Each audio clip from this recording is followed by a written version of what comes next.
So anybody who says I'm a valuable designer, they have to first understand what is valuable to you, what is valuable to my organization, what is valuable to my customer, what is valuable to my consumer or my vendor or somebody else.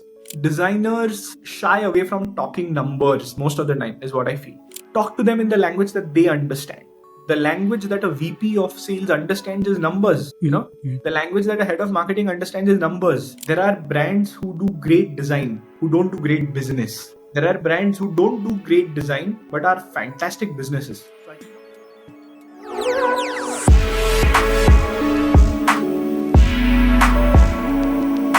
This will be a very fun, very in-depth conversation on strategy, on design, on leading teams. So this will be a fun one. Why don't we start with an introduction? Sure, I'm excited. I'm very excited to be here. Thanks for having me. So I'm Sarvottam. I have about half a decade of experience in design. I actually did my bachelor's in fine arts, and from there I went on to design fonts. I was working at a company called Ektype briefly, and there I learned how to design fonts. From there, I moved on to another large organization called Frog Design, where I was designing not fonts, but I was designing everything from interfaces to doing strategy projects to doing research projects. So it was fun. Large companies, Fortune 250 clients. It was a fantastic stint. I learned a lot. And now for about, I think over a year now, I've been working with a company called Aubergine, and we're building a really good services business from India for the world. With a 130 people team now. That's superb. We'll get into all of this. Yes. To start with, how would you say college has impacted your journey as a designer, as a strategist? Interesting question. I think so for me, college has been pivotal in certain ways. So for example, I don't come from any design background at all. I have no family in design. I have had no friends before college who, were in design. And I didn't even know design as a career path actually existed. I wanted to do robotic engineering. And a large part, I had no pressure from my family. It's just, I was, a science geek and I wanted to get into science. And it was interesting to me that I could build something on software, and that is with robotics, you had this software hardware combination of building things together. So a design college was for me, in simple words, a process of unlearning a lot of science that I had learned. Because in science, you have set theorems, you have set theories that you study. A large part of a design college was more or less sort of that unlearning and relearning processes. And it was interesting because I understood the difference between this Greek concept called logos and mythos. So the concept of logos is the world as it actually works, and the concept of mythos is my world, not the world. So how my world works. So I understood that there's this concept of subjective reality and objective reality. And science is sort of objective reality, whereas a large part of art and how design works is sort of in the balance of objective and subjective reality. So that's where I think college was helpful in concept. I don't think it was very useful in preparing me for the industry. A large part of what I learned in college, I don't do, as many people will tell you. I don't do in my current role, nor did I ever do in any of my previous roles. But I was grateful to have really good mentors in the industry who actually spent the time to teach me what I didn't learn in college. So that was, I think, a fantastic thing for me personally. Makes sense. But you mentioned that Greek thing. That reminds me, we were taught something around this. It's by Aristotle, if I'm not wrong, which is the ethos, the pathos, and the logos. Correct. So yeah, logos is the core logic. Pathos is where the word like passion comes from, or patheticism comes from, which is emotions and the reasoning behind things. And ethos is your credibility. Yeah. And what people think of you. So yeah, it's very interesting because for me, college, so I'm BTech engineer, and then there's designer, brand designer. So it's very different worlds, and my goal is to find a synergy somewhere and figure out if the insights from the college actually can be translated in real life. And I'm sure subconsciously there will be somewhere that I'm using something. Like very intuitively, I just figured that. So I was learning about agile development for some time. And the agile way of working. It's the common type of working right now for projects and for bigger projects and all. And I realized that when I was doing video editing for the podcast, I was following kind of an agile approach. And that was pretty intuitive because I never kind of thought how I should go about editing. Yeah, so I'm sure engineering also helps me in some way for sure, right? 100%. I think a large part of the logical brain, which I use now in strategy, was sort of things that I learned as a science student when I was in, say, my junior college. And then when I went to Mhm. an art college, what I really learned was the creative side of it. And a large part of my job today is a combination of both. It's not either or, Mhm. it's and. I do Mhm. creativity. I have Mhm. to have creativity and logic. Right. It's not sort of a debate on which one you need more. I think you need both. And the sort of thing that makes any designer special is what background they come from, which is why in a lot of Mhm. interviews that I take, the first 15 to 20 minutes, I'm just understanding what background they come from. I talk to them about their family. I talk to them about if they have siblings, because it impacts a lot of how you work. And that is Mhm. interesting to Mhm. me as a recruiter, which is, what sort of a person am I hiring? Because Mhm. that person Mhm. is going to influence the kind of design you will do. So that's True. the sort of format that I think is very useful. So I completely agree. There are many Mhm. concepts that have parallel relations to different things. A large part of what I learned in physics, I use Mhm. that today. A large part of what I learned in music. So I was a student of Hindustani classical music when I was a child. Mhm. A large part of what I learned there, I'm still continuing to use that in my day-to-day job. So 100% agree. As Steve Jobs said, right, you can only connect the dots in the past. So Correct. I Yes, think let's just take the learnings and move with it, right? absolutely. Very interesting. What's your opinion or general any opinions? Basically, what's your thoughts on designers who are completely self-taught? Someone like me. Self-taught designers, is it? Yes, completely self-taught. Not even a background, not even a design college, all self. I think self-taught designers have the potential to make the greatest designers in the world. Honestly, my personal opinion is that a large part of what I do in design now is self-taught. Mhm. Nobody really taught me that. Mhm. People taught me people gave me direction in some way, or I learned from people what not to do because I Mhm. saw people fall again and again. But a large part of what I have built for myself today is self-taught. It's a combination of my experiences. It's a combination of my background in education. It's a combination of the people I have met. And it has this combination of things has had a huge influence on me as a designer, as a person also. And I Right, think which is why self-taught anything is fantastic. I know so many people who have. So if you look at any entrepreneur, a large part of entrepreneurs are just self-taught, which is why I right, right. encourage many people to do at least one entrepreneurial thing. You may not be an entrepreneur, that may not be your Mhm. place of profession, or you may not be that Right. professionally or earning money wise. But I think people should try to be entrepreneurial because there Mhm. is no right way of being an entrepreneur. There are different types of entrepreneurs, and all of them have to figure out their way of working. So Yes. if you take the even the same two products, I think they will be run in entirely different ways. If you look at how a Zomato works versus a Swiggy works internally in an organization, they will be entirely different. As an outcome, they want to probably achieve the same thing. They're competing for the same Mhm. space, Mhm. but I Mhm. think how they are run is entirely different because of Totally. you know people are self-taught. It's a journey of Mhm. self-learning and self-execution also a lot of times. And as we were speaking as well to kind of double down on people's history, people's backgrounds, Yeah, we often forget the fact that a design output is being created by a person. At least for now, till AI takes over. yeah, So before that, till people are doing it, there are people, and every person is very different from the other person. yeah, And so those experiences get channeled into how they're thinking about their work. We don't often think about it. We kind of think every person knows something, so they will output something. But yeah, this is not a very linear path, right? Knowledge to output. yeah. It's not. It definitely isn't. In fact, I keep telling this. So I had a word with some of my folks in my company right now, and we were Mhm. trying to look at how to what is good quality design, because we were trying to hire designers, and this Correct. question was very subjective, which is what is Mhm. good quality design. And then I referred to a lot of art history, because art is subjective, right? So how do you know what is good quality art? Mhm. Mhm. And I'll give you some interesting. I'm a very big fan of Indian literature in general, Mhm. and Indian history. So I keep reading a lot of it. And I'll tell you one of the things that I think a tabla maestro once said, which I saw in Mhm. a reel or in a program or somewhere.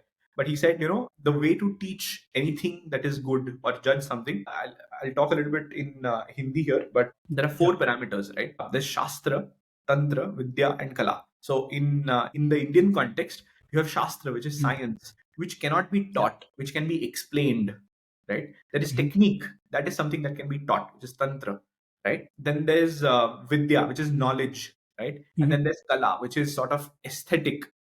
Yes. So in Hindi, कला को सिखाया नहीं जा सकता, उसके Right. That is one part of it. Do they have knowledge of how things work in general? Do they understand the science behind it? That's the third part. And on top of this, have they done something on their own? Have they explored something on their own? These are 3 or 4 parameters that sort of help me navigate this area very nicely. And that has nothing to do with, I don't think any design college has really taught you that. This Right. influence comes from music, from whatever I learned previously. भारतीय संगीत 4 चीजों पे है, शास्त्र, तंत्र, विद्या और कला। शास्त्र सिखाया नहीं जाता है, समझाया जाता है। तंत्र सिखाया जाता है, टेक्निक गले का हो, हाथ का हो, सिखाया जाता है। विद्या सिखाई नहीं, विद्या दी जाती है जो अपनी है ही नहीं, जो अपनी है ही नहीं, अपने गुरु की भी नहीं है। गुरु की किनकी? तो 3000 साल जाइए पीछे देखिए किनकी है। तो विद्या दी जाती है। मैंने कहा शास्त्र समझाया जाता है, तंत्र सिखाया जाता है, विद्या दी जाती है, और कला एस्थेटिक उसके संस्कार ही होते हैं, संस्कार करने पड़ते हैं। एहसास गुरु का क्या? गुरु की इमोशंस है, इसमें उतर रहे, इसको एहसास करना। और ये चारों अंगों पे संगीत सिखाया जाना मुझे लगता है कि बहुत इंपॉर्टेंट मैं मानता हूँ, चारों स्तर पे। नहीं तो बहुत बार हम विद्या देते हैं, विद्या इतनी हो जाती है कि अजब नहीं होती है। ये भी तंत्र इतना समझा देते हैं टेक्निक कि वो तंत्र से गिमिक्री करने लगता है, उसी तंत्र से जो कला की तरफ जाना है गिमिक्री करने लगता है। और फिर शास्त्र का अभिमान भी बाप रे, वो तो क्या बचा हुआ नहीं है, क्योंकि उसका बुद्धि से संबंधित है, और बुद्धि का अहंकार सबसे dangerous. That's a superb framework. And we hear this right now with this AI conversation as well. Taste. This word is getting flung around a lot in this industry. And so probably that kala part is what taste is, right? Yeah. It's like an internal experience of, let's say you're an archer. There's very much a difference between you as a professional archer versus a national champion who's an archer versus me just throwing an arrow. Correct.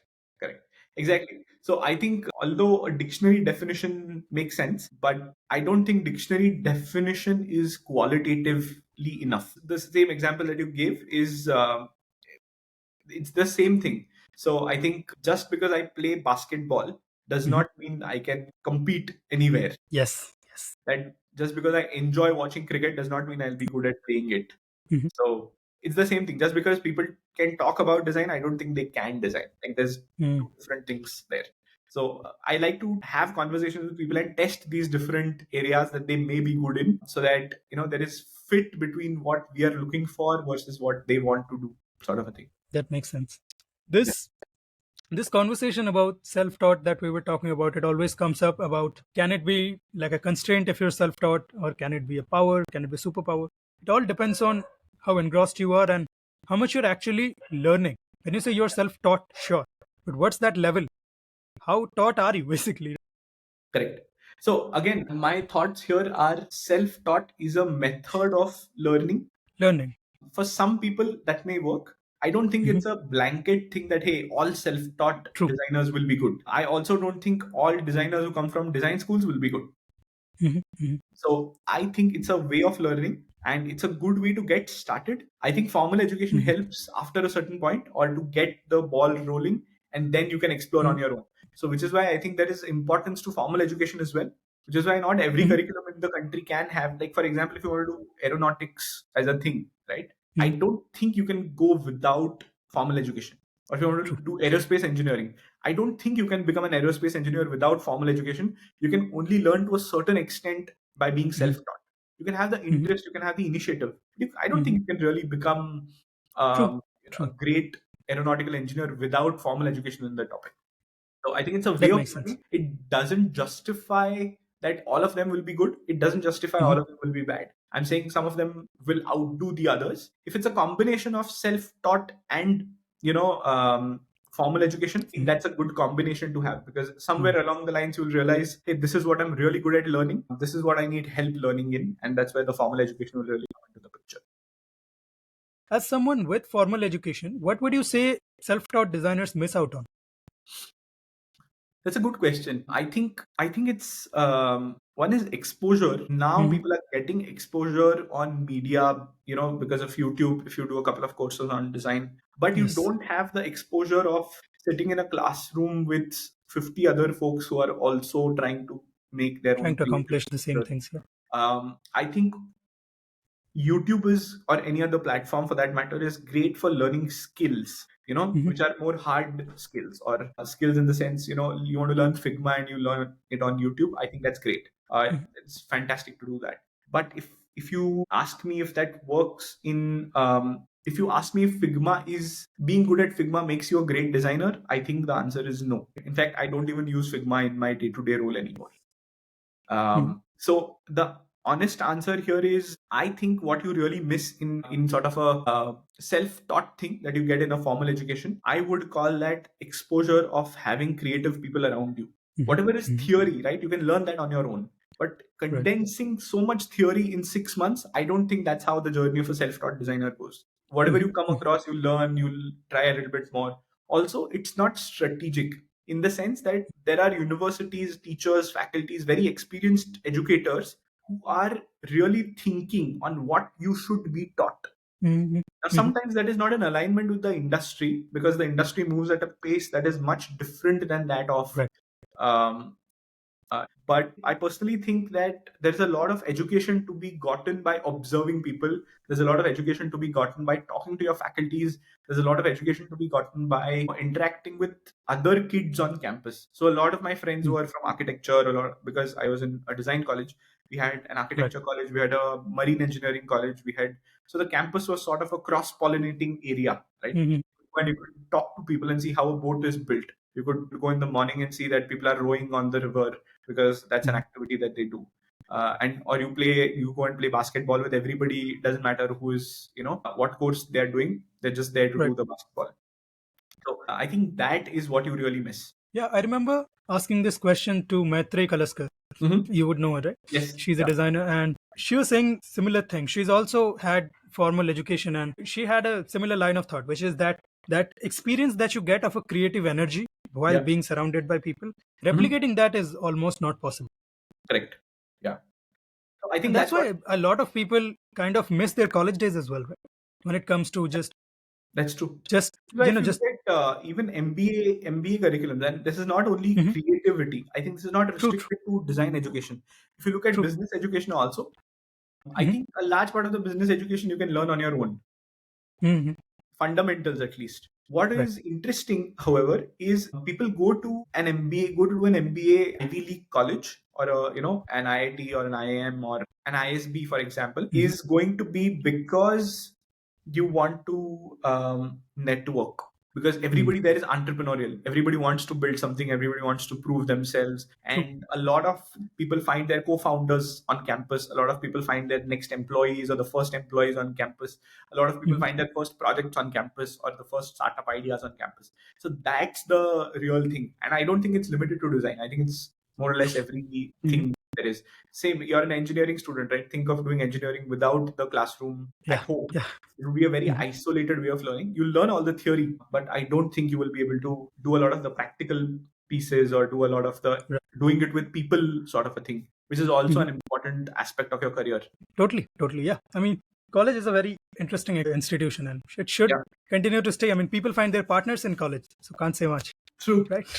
That is true. I think college has its own limitations also. Mhm. Like I said before, right? I don't think going to a college is always an answer. I think you have to pick and choose. What is your context? What background Mhm. you come from? What do you really want Right. to learn? Right. Does the college teach that? I have a lot of Mhm. friends who go to the US and basically learn the same things that they would have learned in India. And then, what are you really trying to learn becomes the question. And so, which is why Mhm. I think you Mhm. should be more objective driven. I don't think you should Yes. be, hey, I should always be a self taught designer, or I should always go to a college. Both of them have Mhm. their own merits and demerits. You should pick and choose based on your context. That makes sense. Yeah. Thankfully, design came to me first, and then the college, so Yeah. I didn't have to kind of make a choice. Yeah. So That is that was good. serendipity. We were talking about this. I would like to actually get into that first, which is we're talking about taste and what makes a good designer. And you mentioned that's actually a very implementable, very superb framework to kind of analyze people, their work as well. In Mhm. general, as well, where do you think we are headed, and what can you Can you like explain people what good design is? Wow, this is a Because it's a very subjective question, but at the same time, it's very intricate as well. it is both subjective and controversial because what is good design? I think people have been trying to answer this question for many decades now, if not more. I think I mean, you love paintings, I love paintings as well, right? So, I mean, Van Gogh was never a millionaire. He was never rich. And yeah, if he was present now, he would be a millionaire. And yeah, same with someone like a Francisco Goya. That story again just died. And before his death as well, it was painful. I think he had schizophrenia or something. And so right, all his paintings are basically just the most horrific depictions of not even reality, just horrific depictions. And yeah. you wouldn't be able to make sense of it, but you're like, oh, it's scary and it's nice. But yeah, that's art. So what do you do? So it's actually a very age-old question. Right. So I think there are a couple of things to understand in this context. So here's my thought of this. I think there is a important difference we need to make here between art and design before we proceed into this conversation. The example that you gave was of art, and that is good. A large part of art is only subjective. Okay. True. When you I think design, however, lies at this weird intersection of rational and creative. I don't think it's either or, I think it's both, which is why art is always done for self, right? Whereas a large part of design is done for somebody else. Which is also because of which, Van Gogh never stopped painting. He never True. made money, but he also never stopped painting. It's done Correct. for self. Yeah, makes Exactly. sense. It is done for self. The other thing is, because design is inherently done for somebody else, it's a commercial activity by definition, which means it is bound by rules of business more than art is. That is, Totally. I think, a clear differentiation we need to do before we go into this conversation. Which is why what makes good art may not make good design. Which is why what makes good design may not be good in the context of art. That's why I think the context differentiation is important. Now, coming to the question of what makes good design, right? I think there are a couple of factors here. One important factor being time, or what time scale you are currently working in the sense that what was good in the 1960s in design is probably not going to be called as great or good in the 2000s.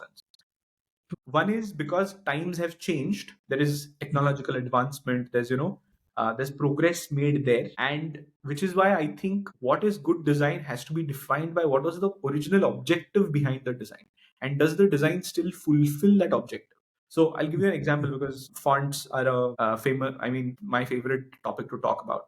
But so, for example, the amount of things that Helvetica has done, right? Or the time zone it was sort of made for, and the time that it came out in, and the impact that it made on the industry, it was great for that time. But if you look at how Helvetica has evolved, so in terms of how the font has evolved, right, I think there have been over 100 versions of Helvetica to the Helvetica that is used now, and it's literally called Helvetica now, which is, I think, the more recent version of Helvetica. And it started as a different font and then turned into Helvetica, and then there's been a whole journey of the font till today.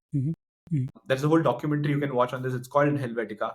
But there is a lot beyond that documentary also, which, if you're a graphic designer or interested in fonts, you can study the typeface. And this question of whether it is still a good font or not, the answer is, again, that is where it becomes a little subjective. Because what do you want to use Helvetica for? It was originally invented for print media, right? Then it was updated for the digital media. And then there were versions of Helvetica that came out for different contexts. So my sort of there are spoofs also, by the way, of Helvetica. There are some fonts that are sort of spoofs of Helvetica. Like you have spoofs in movies, you have a spoof font also. And which is why this sort of concept of what are you using Helvetica for now, or in your context, right, becomes very important. Would I print an entire novel in Helvetica? The answer is probably no. Right now, I would probably not do that. Would I use Helvetica for titles right now on a larger screen context? Most probably, yeah. Which weight do I use Helvetica? And all of those details then start becoming relevant. And which is why I think that defining the objective more than the object of design is more important, in my personal opinion, which is what do you really want to use it for? And can you then define whether that object fulfills that objective or not? And you can take that same example of a poster. I always hated these activities that my college made me do, which is design a poster. And I used to go and ask them, okay, what am I designing the poster for? And they used to give me some very weird briefs, like, hey, I build an, design a poster for anti-ragging in your college. And my question to them was always that, do you think that me designing a poster will reduce ragging in the college? Like, if the objective is reduce ragging in the college or prevent ragging in the college, do you think the poster is the best medium to really do that? But it's a college activity. They want to, they have an assignment for you. You do it. But I think that is what really differentiates what is good design versus bad design.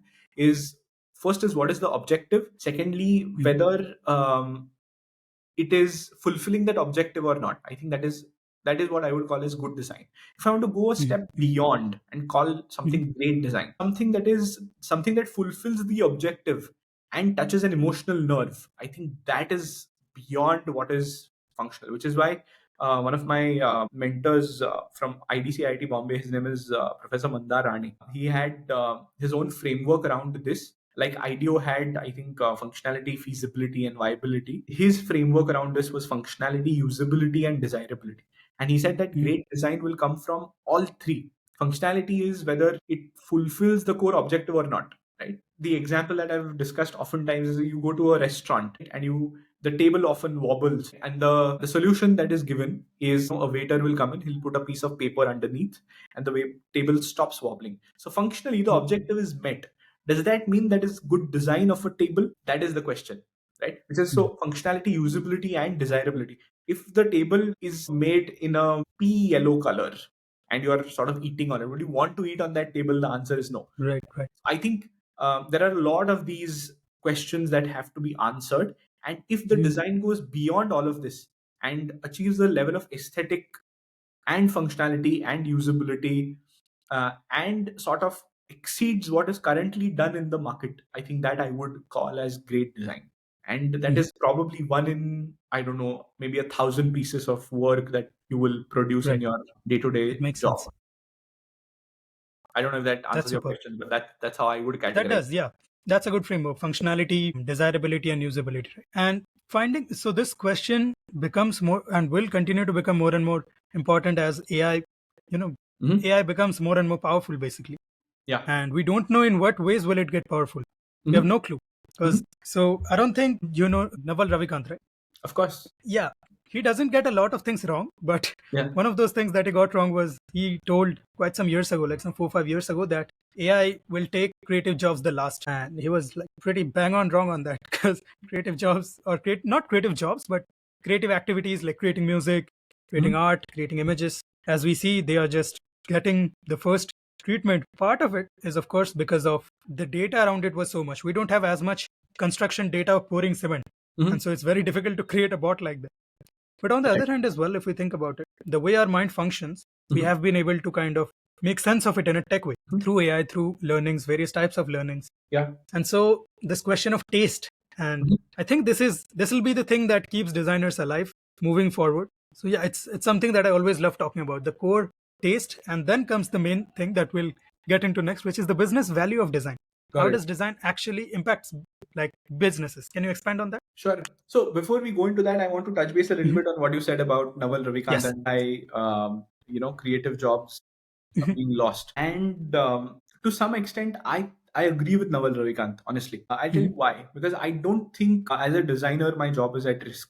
That's honestly, I don't think my job is at risk. I'll tell you why. Because I am not a designer whose job is to design screens on Figma or design social media posts on Canva. If you're more an execution designer, right, where your job is to sort of put a layout together or all of that, then AI will probably replace your job. Similarly, how you define that creative job, I think, is critical. Which is why I think you will not probably be replaced by AI. You will probably be replaced by someone using AI. That's how I think about it. Which is why I'm sort of I'm all for people using AI all the time. There are contexts in which AI performs well right now. There are contexts in which AI does not perform well. And maybe it will perform well in those contexts eventually. But my gut feeling still tells me that if you're a thinker, I think you will continue to be a value in the market, regardless of whether you are, whether you're a great designer will be defined by how creative an output you can generate from AI, not against AI. So I think it's a tool. I don't think it's a sort of a. So if you let's look at this, right. When Naval Ravikant said creative jobs, that we assumed musicians, artists, and Mhm. all of those who are all using AI quite a bit. But now let's look at engineering and developers. I think if you know what to build and what technology to build, AI can still build that today. Like I think Anthropic's True. Claude is doing It's fantastic pretty good. in terms of development. You just put in a. I've been testing it for the last couple of weeks, and it's just fantastic. You just give it a good enough prompt, and it will generate a fantastic code output for you and test it in front of you a few times, Mhm. which is beautiful to me. So I think if you're a Now there's like V0, like Vercel, there's Bolt as well. You can correct, just type in a prompt and it creates the app there. So yeah, that's exactly. crazy. Which is why I think that job is going to go out first. If you're a Mhm. coder Mhm. without a thinking hat, I think you are going to go out of a job first rather than a creative person. Mhm. Large part of creativity also is subjective, right? Which is why it's difficult for AI to rationalize it into words. True. And like you mentioned, right, a lot of these dots are joined in retrospect, so you have to do them a few times and then you can join those dots, which is Mhm. why it's Yeah. I don't think it's a straightforward thing. You should definitely look at True. this concept of being irrational in a world where Mhm. everybody is rational, by Rory Mhm. Sutherland, who is the I think the vice Mhm. Yeah. chairman of Ogilvy. Mhm. Fantastic concepts. I read one of his books called Alchemy the other day. It was beautiful. Okay, anyway, coming That to the makes next sense. point on business value of design. Yeah. To kind of wrap up on AI as well, if we do. So, because of course it's an ever changing and ever evolving conversation, and this is probably the first time in history where nobody has any clue about what's going to happen. The technologists to the scientists to the Yeah. people executioning, nobody has any clue. Yeah, it's an interesting conversation because when we talk about the limits to what AI does, few months ago we were like, oh, how will it actually generate a blue colored orange? Because orange is a color, but it's also a noun, something Mhm. that we understand. How will a computer understand it? It's in Mhm. numbers. But then it understood it. You give it enough information, it understands it. So we were like, okay, context understanding is not human. Mhm. A machine can do it. Context understanding, other animals can do it as well. And so that was a mental barrier that we were like, oh, this is possible. With Suno AI, if you would have heard, I've been Mhm. listening to 5 or 6 songs from Suno AI for the past couple of weeks. And they are songs generated completely by AI. Yeah. Better guitar melodies than 80%, 90% pop people out there. Pop, R&B, everything. Right. Like it matches Chris Brown's level, which is crazy. Right. And this is the worst that it'll ever be. So Right. honestly, because and because of the tech part of it, I also understand how it's working. And so with more and more data, I Yeah. don't know where it'll reach. That's my thing. And because in a way, whatever we think is very core to human, like Mhm. strategic thinking, even if we go there, like strategic thinking, for example, Mhm. it's something that we have developed and we have learned, and then we have developed it, and then there's experiences. Mhm. All those three can be simulated to an AI, and it's getting simulated as well. So Yeah. even then, the best advantage of us is that it'll still remain a tool. It'll Right. always remain a tool, right? It doesn't have self intent. It can't Mhm. just do anything itself because it wants to. And so True. it'll be on us. That statement that you said, I think, will be true for a long time, which is people using AI will replace you.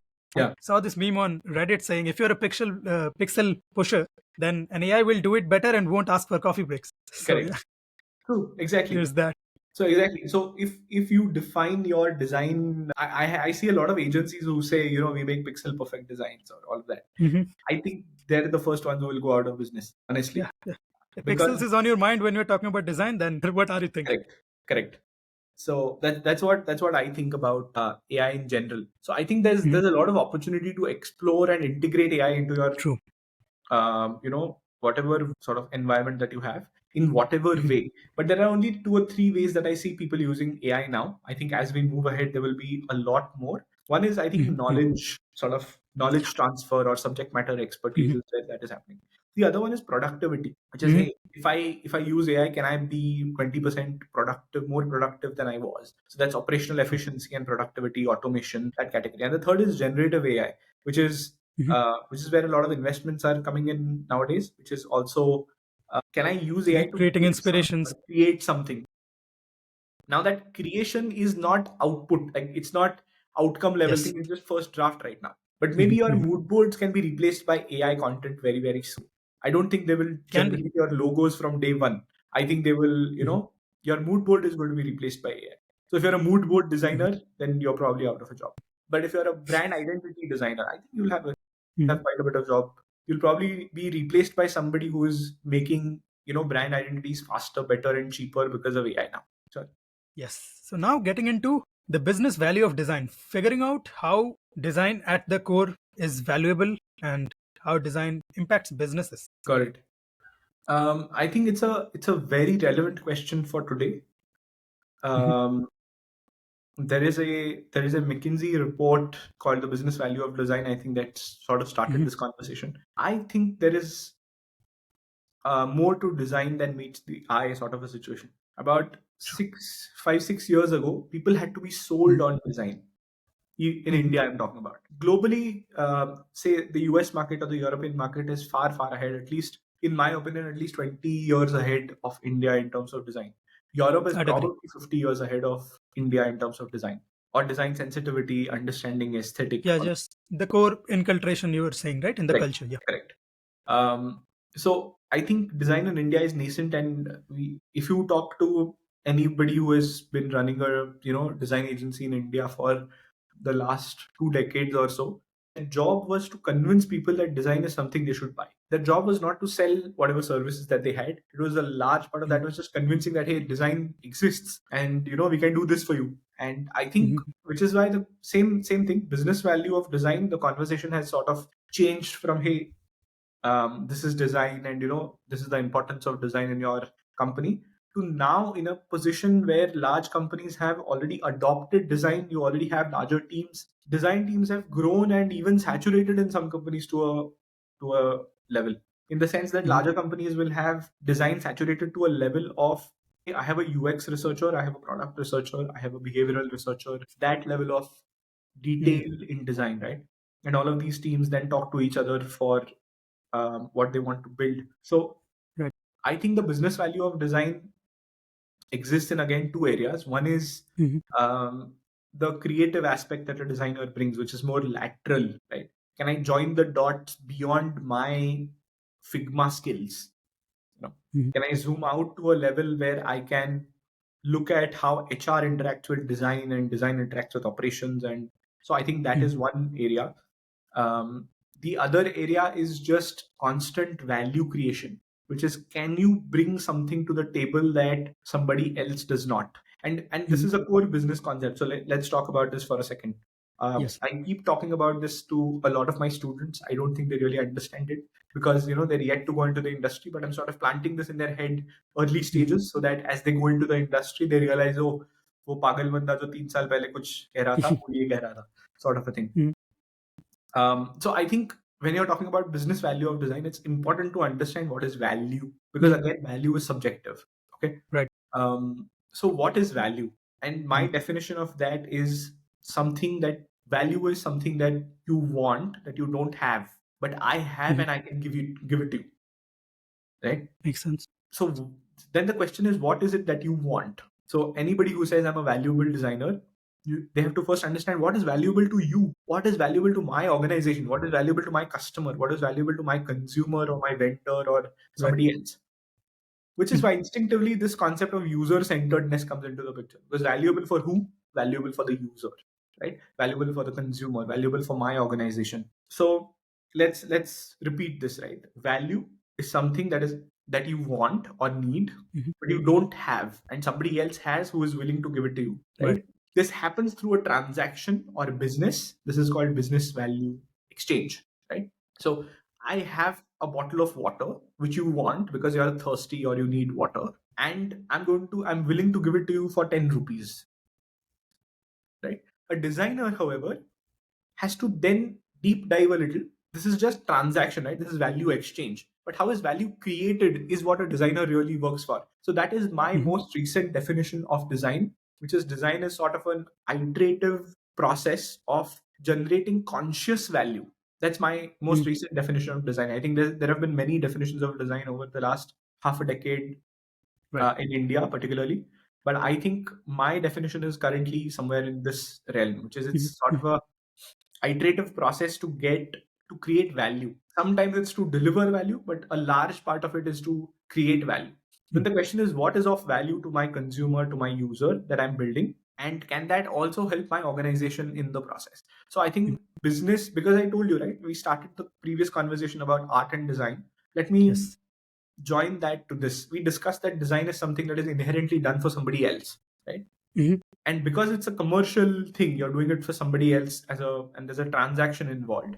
What is then important is to understand, okay, what is important to them, and what is the value that I can exchange for. Sometimes that, and when I say value, people assume it's money, but it's not always money. Sometimes it's time, sometimes it's a differentiation. So for example, in two digital products who cost the same to me, for example, a Slack versus another chatbot, right? Design is going to be a differentiator for me in that process, right? So sometimes the value is a differentiator, not money. I can create a differentiator for you in exchange for money. That's how designers should think, which is what am I creating for you that is sort of a differentiator here.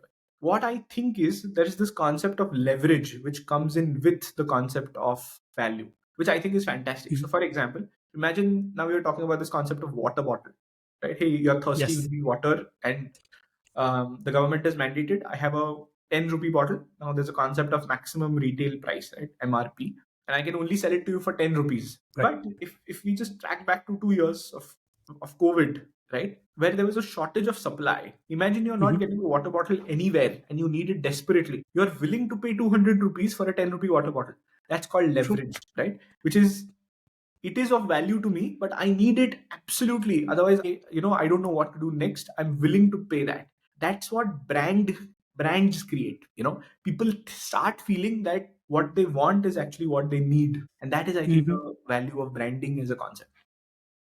Totally. Right? Totally. People think that they need the next sneaker in line. People think that they need the next iPhone. If you frankly think about it, you're probably going to be fine without the next iPhone, technically. If you think about it, no other company has made you feel that if you don't get the next version, you're doomed or you're missing out on something.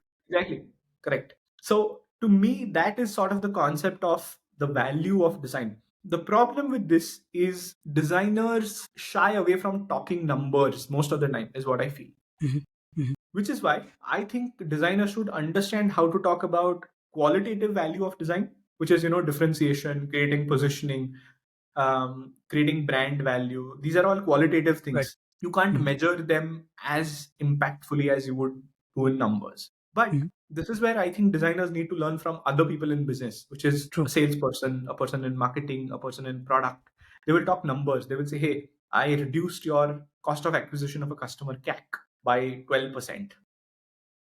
Now, is design responsible for that 12%? Probably not. There's copy involved. There's, positioning involved. There's brand value involved. There's, the channel of media is involved. All of these questions come into the picture. But a portion of that is going to be design. Now, a designer has to then step into the picture and say, hey, I want to talk numbers. And I want to say, hey, if we are changing the design, this is the impact that it's going to make. Right? And this is the number that I'm going to improve for you. This is why it is shocking to me that so many people talk about UX design, but people have never considered their own stakeholder in their own company as a user. Talk to them in the language that they understand. And this is what I learned in Frog, because I used to work with Fortune 250 customers, and the language that a VP of sales understands is numbers. The language that a head of marketing understands is numbers. And so you have to translate what is the business value of design in numbers to them. Sometimes, if it's a head of brand, for example, they understand qualitative value as well, which is why you have to be able to jump between qualitative value and quantitative value of design. Totally. That is important as a designer. So a large part of my role now is sort of translating what value we do for our customers in a way that they understand, either qualitatively or quantitatively. And how I do it is strategy, right? Right. I think that's the sort of way to go. And sometimes it's my customer, sometimes it's my own internal team, sometimes it's my stakeholder, sometimes it's head of HR, sometimes it's head of marketing. Does not matter to me. That makes sense. Yeah. The water example is very interesting as we were speaking. So whenever I was thinking about this quite some couple years ago when I started out, so I was thinking at the core, can design be very helpful? Like, can I just give one example so that everybody be like, it makes sense, right? And we can do that with code, of course, because everything is code. We can do that with sales, of course, because the salespeople are the most paid. And pretty much it makes sense. They bring top line in any situation. With design, I was always thinking, like, can I just have one case study to kind of remove my imposter syndrome a bit? whatever I was getting. Mhm. And that example can be, so two of my favorite examples. One is Mhm. Liquid Death, Mhm. just selling water in a Yeah. different packaging with a Mhm. positioning. People are paying huge dollars for it, right? Yeah. It's a $1 billion brand now, Yeah. and they're selling water, Yeah. just water. Yeah. And yeah, that's brand. That's value Yeah. that design brings to you. And the other example is, if you are someone who thinks design doesn't matter, Mhm. then I can easily convince you with the Tropicana example. You Mhm. change their packaging, $65 million worth of losses, right? It's Correct. direct loss, direct business impact. People are not able to connect with the design. People are not thinking it's the same packaging. People are Mhm. not even buying the product. They're thinking there's no Tropicana on the On the shelf, shelf. and Yeah. they're just moving away. It's right there, but they were just moving away. Yeah. They had to revert back $65 million, and so that's just core, at the core, how design provides value, right? And Correct. so, and this is where we were saying that if you're just a pixel pusher, then it becomes very difficult for you to even comprehend the strategic aspect of what design brings. When True. we were talking about, let's say, a packaging, Mhm. let's say, so that's what I say, right? If you are doing a packaging design Mhm. and your conversation with other people is around, oh, should I pick this image versus that image, Mhm. then maybe, I mean, short-lived, Yeah. get better probably. But if you're thinking about, oh, is there a packaging CRO in my mind, Right. right? Can I increase my conversion by using a different image? Can I Mhm. place the text bigger? Mhm. Am I prioritizing, because it's a new brand, am I prioritizing it the logo bigger? For Mhm. example, a Lay's. Mhm. Lay's writes potato chips very small, but the Yeah. Lay's logo is very huge. And that's Yeah. why Lay's is one of the biggest potato chips brand. True. But on the other hand, you will find other brands where potato chips is the main thing. The Mhm. logo is just a simple logo. Yeah. And that's just a brand direction. And this is all part of packaging CRO. But True. if you're still stuck in colors and images, then it becomes very difficult to have that conversation with the VP of sales as well. True. And there is a sort of a flip side to this also, which is important to be considered Mhm. as a designer. As a Mhm. designer, people are always trying to sell you design, right? Hey, I'm fantastic at design, True. or we'll do so much for you. Mhm. Sometimes, um, you don't. There are brands who do great design who don't do great business. There are brands who don't do great design but are fantastic businesses. So I think the flip Samsung. side is also equally true. I'll give you another example. So you give me the Lay's example, right? Lay's in Mhm. India is almost non-existent in many places now. Even in top tier Mhm. cities, Balaji Wafers has overtaken Lay's everywhere, right? Now, if you Mhm. compare Lay's as a brand, it's much larger than Balaji as a brand, right? Right. But in India, I think they're going to compete on business. Mhm. Balaji Mhm. did not have great design until, I mean, I think they have okay design right now, but they did not Mhm. even focus, design was not even part of the equation until very recently, right? So, which is why I think designers have to be careful. So this is my other problem with designers. They think everything can Mhm. be solved through design. And True. although that is Mhm. true, I think sometimes the business is facing a marketing problem. Then a designer has to step back and say, hey, I think Mhm. this is a marketing problem. This is not even a design problem. So I let me Yes. not Yes. design here. So Mhm. my journey from being a designer to being a more strategic person today Yes. is understanding the value of saying, no, this is not a design problem. Let me not Mhm. sell you design here. Let me sell you something else that is more important to you to solve the problem. So I think That's where that's the strategy other comes in. Yeah. corollary to that, which is equally important, which is not all problems Mhm. are design problems. Sometimes True. it's a True. marketing problem. Sometimes it's a brand Mhm. problem. And Mhm. all of these conversations that people have. So for example, something that was in trend right now is the Jaguar logo, right? Everybody was talking about. They still did it. They still did it. Mhm. Right? And Mhm. yes, there's quite a lot of conversation on what they want to do, what they don't want to do, whether they should have done it. I think, to some extent, design is like the English language. If you say wrong things in the English language for long enough, it becomes part of the dictionary. People will just continue to say wrong things. So, large part of what I think Jaguar is doing is memory wipe. Mhm. They want to sort of, the next generation that will come in and see Jaguar will not remember the previous Jaguars. The problem exists because right now memory of previous Jaguar exists in the existing generation, so they want to comment on comparing the old versus the new. But I Yes. think what Jaguar is trying to do is make a statement. Now, whether they made a good statement or a bad statement is, I'm not discussing that. I'm saying what I think they wanted to do was make a statement that, hey, we are moving in a new direction now, and we don't Mhm. really Mhm. care what anybody else thinks. We're going to continue doing this. It's going to be a memory wipe for the next generation who comes and looks at Jaguar. They will relate to Mhm. the new thing that we are building, Mhm. Mhm. That right? makes sense. Yeah. And I can give you another sort of a corollary to the same example. If you look at the Royal Enfield rebranding in India, which was done by many people involved, but a large part of the drawing of the logo was done by co-design, Rajesh Dahiya and team. Fantastic people, in my opinion. I've learned a lot from the way they work. I've heard a lot from people about how they work. And I showed the old logo to my parents, and I showed the new logo, and it was negligible to them. They're like, what is the difference? I can't see anything. But to a designer, it was entirely redrawn. All the typographic forms were relooked at. The stress and the axes were relooked at. How you're looking at colors was relooked at. Everything was redone, but the outcome was not very different than what the previous Royal Enfield thing was. True. And they were sort of strengthening their existing position, saying that, hey, we don't want to make a new statement. We're continuing the statement. We're just strengthening our position in that statement. So we have a good example in Walmart as well, where recently people are talking about it a lot. They're saying, I mean, not actual code designers. A lot of people on the internet are saying that you've paid millions for literally darkening the blue color. Correct. But I don't logically that's which is why I don't think people should really comment on this without understanding context. How much of this is actually coming from the head of brand at Very Walmart, few. or the marketing Very team few. at Walmart, right? People, I think it's Another thing is, a lot of the chatter you would see is around a few pictures. It's around that main picture that you would have seen left is the old one and the new one. Anyone who goes on actually Jones Knowles Ritchie's website, the actual JKR website, they'll see the work there, they'll scroll through and they will understand, oh, everything has changed. The entire mindset, the entire approach to business, the real world, all the shops will get a rehaul. Correct. Everything is refreshed, everything is new, fresher, and that's where it makes sense. It's not like they just darkened the logo, right? Correct. So Also, we understand it. The other thing that people don't really understand is a lot of times branding is not only external; it is also for internal teams. The size of the team. I've had this before, right? One of my customers was a large healthcare company previously, and it was such a large team. We designed a design system for them. It took them 5 years to implement that design system within their existing organization, from the top layers to the bottom layers. And by the time they did that, they needed a new design system because the technology had moved on. The brand had evolved. So I don't think it's straightforward to say, hey, this is a good thing or a bad thing. I don't think the context is defined well. So I think you should, as a designer, your first question should be, what is the context of this redesign? Is it a marketing activity? Is it a brand strengthening activity? Is it a memory wipe? What is the context here?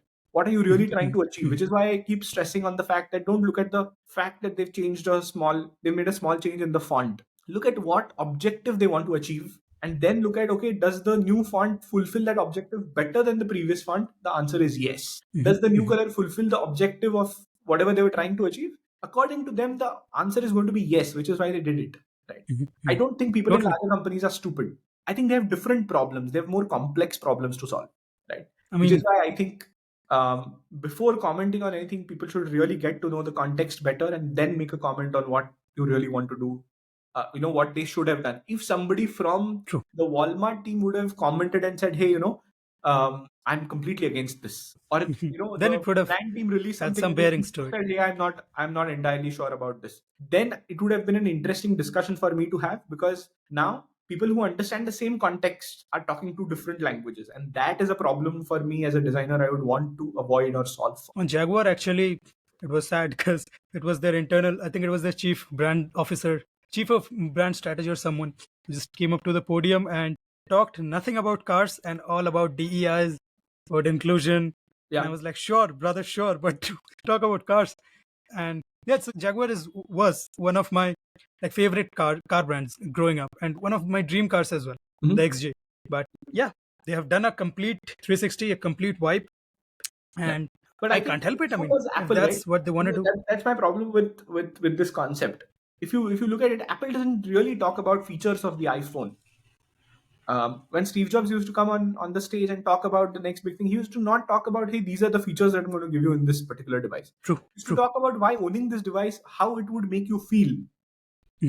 Right? I think that's what Jaguar is really trying to recreate in a different makes me just feels bad though. Correct. What is contradictory is how they used to talk before and how they're talking now is different, and that is something I think is a point of conflict. It's an internal shift as well. Yeah, correct. So the more you listen to their leaders speak, you will see that it's they're changing the way they do business. And exactly. Let's see. So I think that's the statement that they really want to make, which is, hey, we are a new company altogether. Mhm. And it's fine to be on either sides. I personally like to be on the side of uh, I like to be on the side of being a little unbiased, because I was not part of the rebrand. I don't know what went on really. I can Mhm. comment about where the logo falls short as an external graphic designer or a visual designer, Right. brand designer. Mhm. But I don't know the actual context of why they did not go ahead with the other options that they may have had. True. So True. I think it's With yeah, that's PayPal, it happened, right? Previous, like in December. And yeah. I remember having this conversation with Annalie Hansen. She was on Uh-huh. the podcast as well. Yeah. And we talked about the same thing, which is there's so much of chatter, but how many people actually just stopped themselves from commenting and Yeah. thought about the fact that wait, PayPal is having huge competition now, Yeah. right? Be it Stripe, be it India has a Razor Pay now, so Yeah. even in international markets, the pull that they had, it's Yeah. reducing.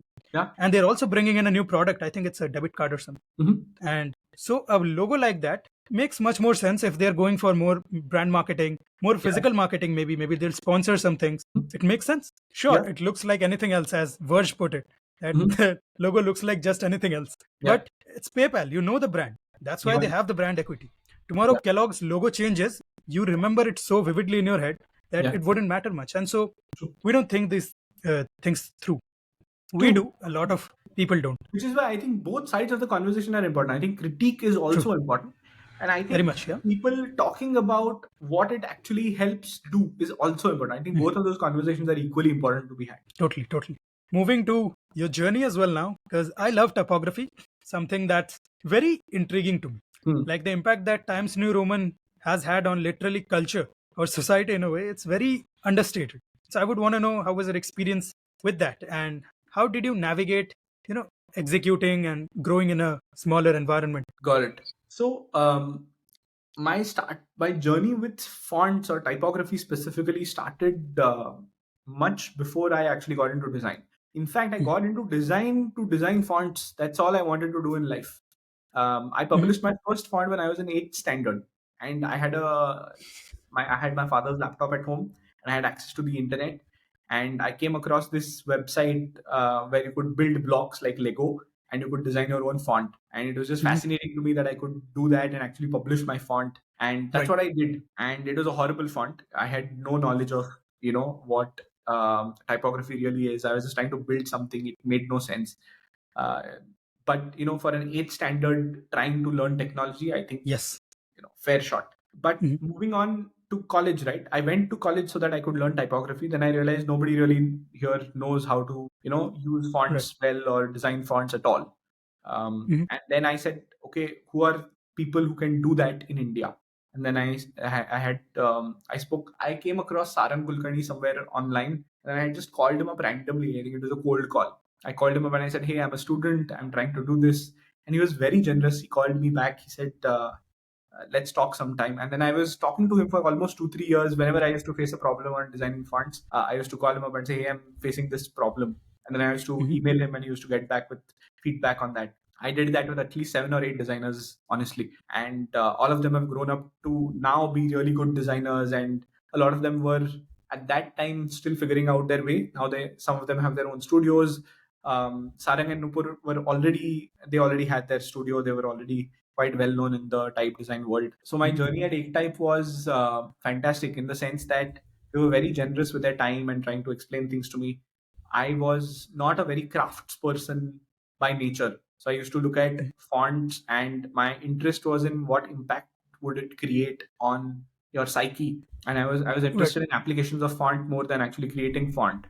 And Mhm. it was very interesting to me because it's sort of interlinked. The more I learned about Mhm. creating fonts, the more I understood about how I could apply them better. And Mhm. now that I'm in a more business context, it helps me in understanding that level of detail.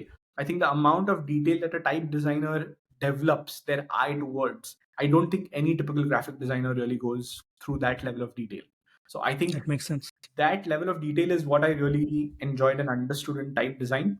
The process that Ektype had was fantastic. I think we used to have a lot of discussions, debates, critiques, and they used to thrive in being in the gray area. And I learned that Mhm. over there.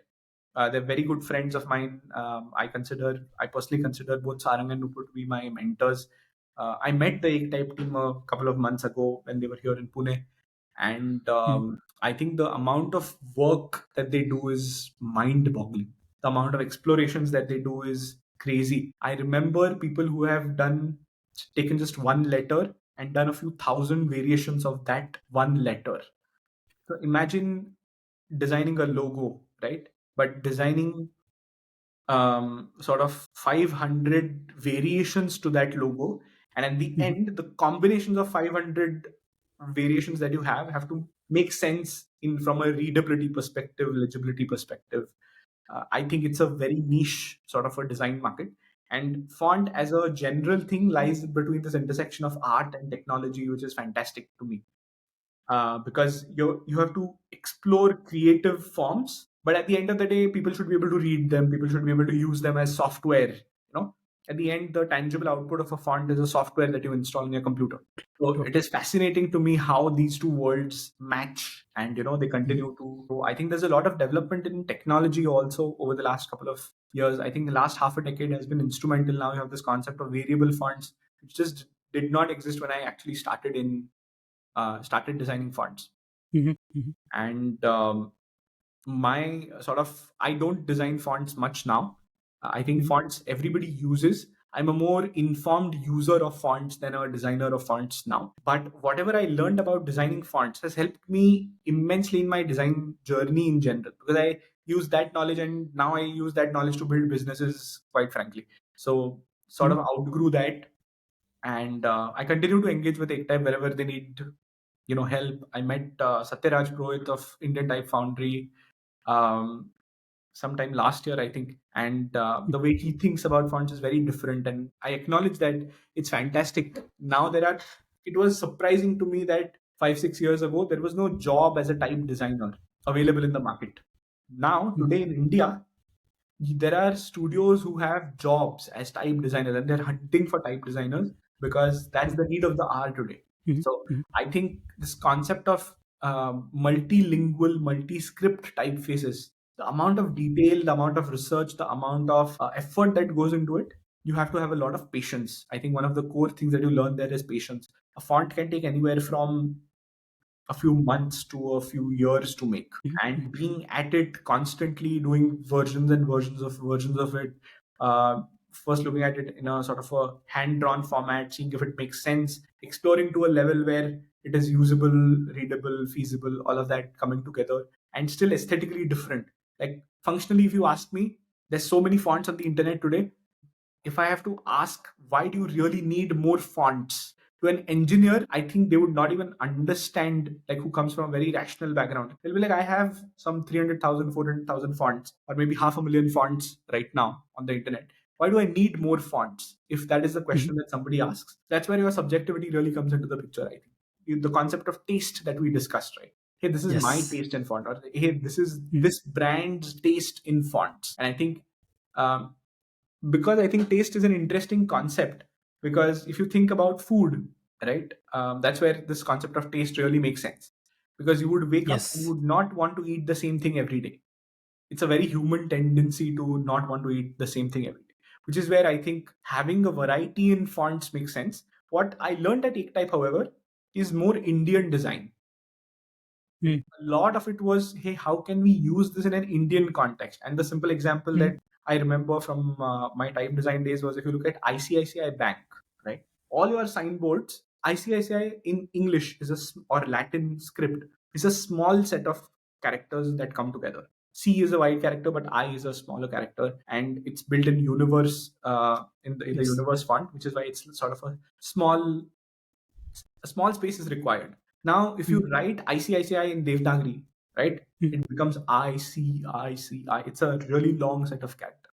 So a lot of the packaging is Mhm. not designed like that way.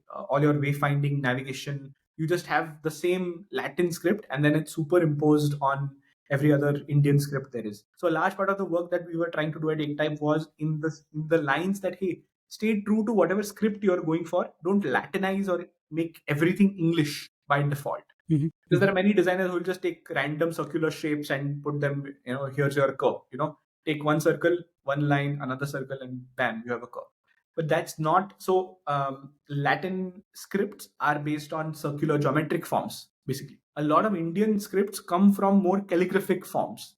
So they're more organic Mhm. in how the structure works, right? So it doesn't aesthetically look good all the time to have, geometric forms. It's false to say that you can't make anything out of geometric forms in Indian scripts. Mhm. I don't think that's true. Mhm. But the amount of detailing that you have to do to make that geometric form Right. work or feel like a geometric Mhm. form, there is no actual geometric form that works in font. A circle is not really a circle, and O is not actually two circles coming together, right? Mhm. So that level of detail, I think it's you have to really study a lot to get to that level of depth and detail, and your eyes have Mhm. to be trained. So what started happening as I started going deep into fonts is my friends started getting frustrated because if I'm driving my car, I'm seeing, say, a salon and a hairdresser and a laundry, and my eyes are just constantly seeing that the kerning is bad, and the All line, my friends are pissed with that. yeah, the kerning, the leading is all screwed up. They're using one font here and the other font there, or they're using 50 fonts in one place. So Mhm. Mhm. I think what it increased was frustration for me as a designer. So I think the better you become at your design job, the more frustrated you become with it. And then after a point, Yeah. I started letting go. That hey, I can't really change this. I need to accept this and I need to move on. So there was a point when I could identify at least a few hundred fonts just by looking at them. And on a foggy night, when your wipers are going on, and if you show me the difference between a Helvetica Neue and Helvetica Now, I would be able to draw them in my Mhm. sleep. I had identified those differences to that level once upon a time. Mhm. But I think that was important. So my learnings from type design were two core elements. One is Indian design. I learned a lot about Indian design in that context. And the other one is the depth of detail that type design Right. demands. Right. I don't think Mhm. most areas of design have gone to that level of detail yet. So I think it was very important for me for my career journey to go through that phase. So yeah, Mhm. that's my experience around That's type very design. interesting. I remember having a small chat with uh, Satyaraj Purohit from ITF. Hmm. He, I remember asking him if he's a football fan as well, like a Barcelona fan as well, because that was Hmm. his header image. Yeah. He's like, yeah, sure. And also, that's my font on the jersey. Correct. And I'm like, wait, what? I mean, why would Netflix, such a big brand, right? Why does Netflix have a custom font? They do. They do. And so it's never enough, right? When you have that taste that, as we talked about, Yeah. it's like nobody says that, oh, we have enough of, and I don't think people say we have enough of anything logically. We True. don't have enough cuisines. There's always new recipes. We Yeah. don't have enough colors. There's always more colors. And so, yeah, it's a Yeah. So very I think it's intricate part also of, near me, yeah, right? I don't think a small studio really needs a custom font. true, true. Sometimes it's They're also a very business expensive as well. decision, by the way. Mhm. So a lot of it is beyond taste, also, by the way. It's also business True, decision. So, for example, licensing fonts is an expensive affair, especially if you have a 500 people very. team of designers working or people who are going to use your font. It's an expensive affair. So sometimes it's a business decision to make a custom font because making a new font is cheaper to me than licensing your existing fonts, right? Mm. So there is a combination of business and other factors like taste here. Sometimes a brand Mhm. demands that there is nothing in the market that really talks about the brand the way I need it to talk about the brand. Then I need a Mhm. custom one. Mhm. Right. That But makes sense. you have to be of a certain scale, in my opinion, to really need a custom font. Mhm. I don't think smaller organizations can benefit from it. It's good to have if you can afford it, but I think even using the existing fonts correctly is of great value, Yeah. and probably cheaper E- than getting a custom font made. And even that is very, very difficult. Font pairing is one of those things that just comes with experience, just Yeah, getting lot more of experience. exposure. It's a thing that there's no like path for. And so yeah, for smaller startups, when I say small, I mean like normal level startups, like Yeah. even a Zomato, for example, they Mhm. would benefit from a custom type logo, like a word mark, and then a good font pairings for their all the body copy, all the brand marketing. And so it works that way, right? Same with a Swiggy or something. Awesome. Well, getting to now understanding more about what was your experience in working at like big, working in a experience of bigger teams at Frog, for Right. example. You were working with various departments as well and various other people as well. Yeah. How did you So grow there?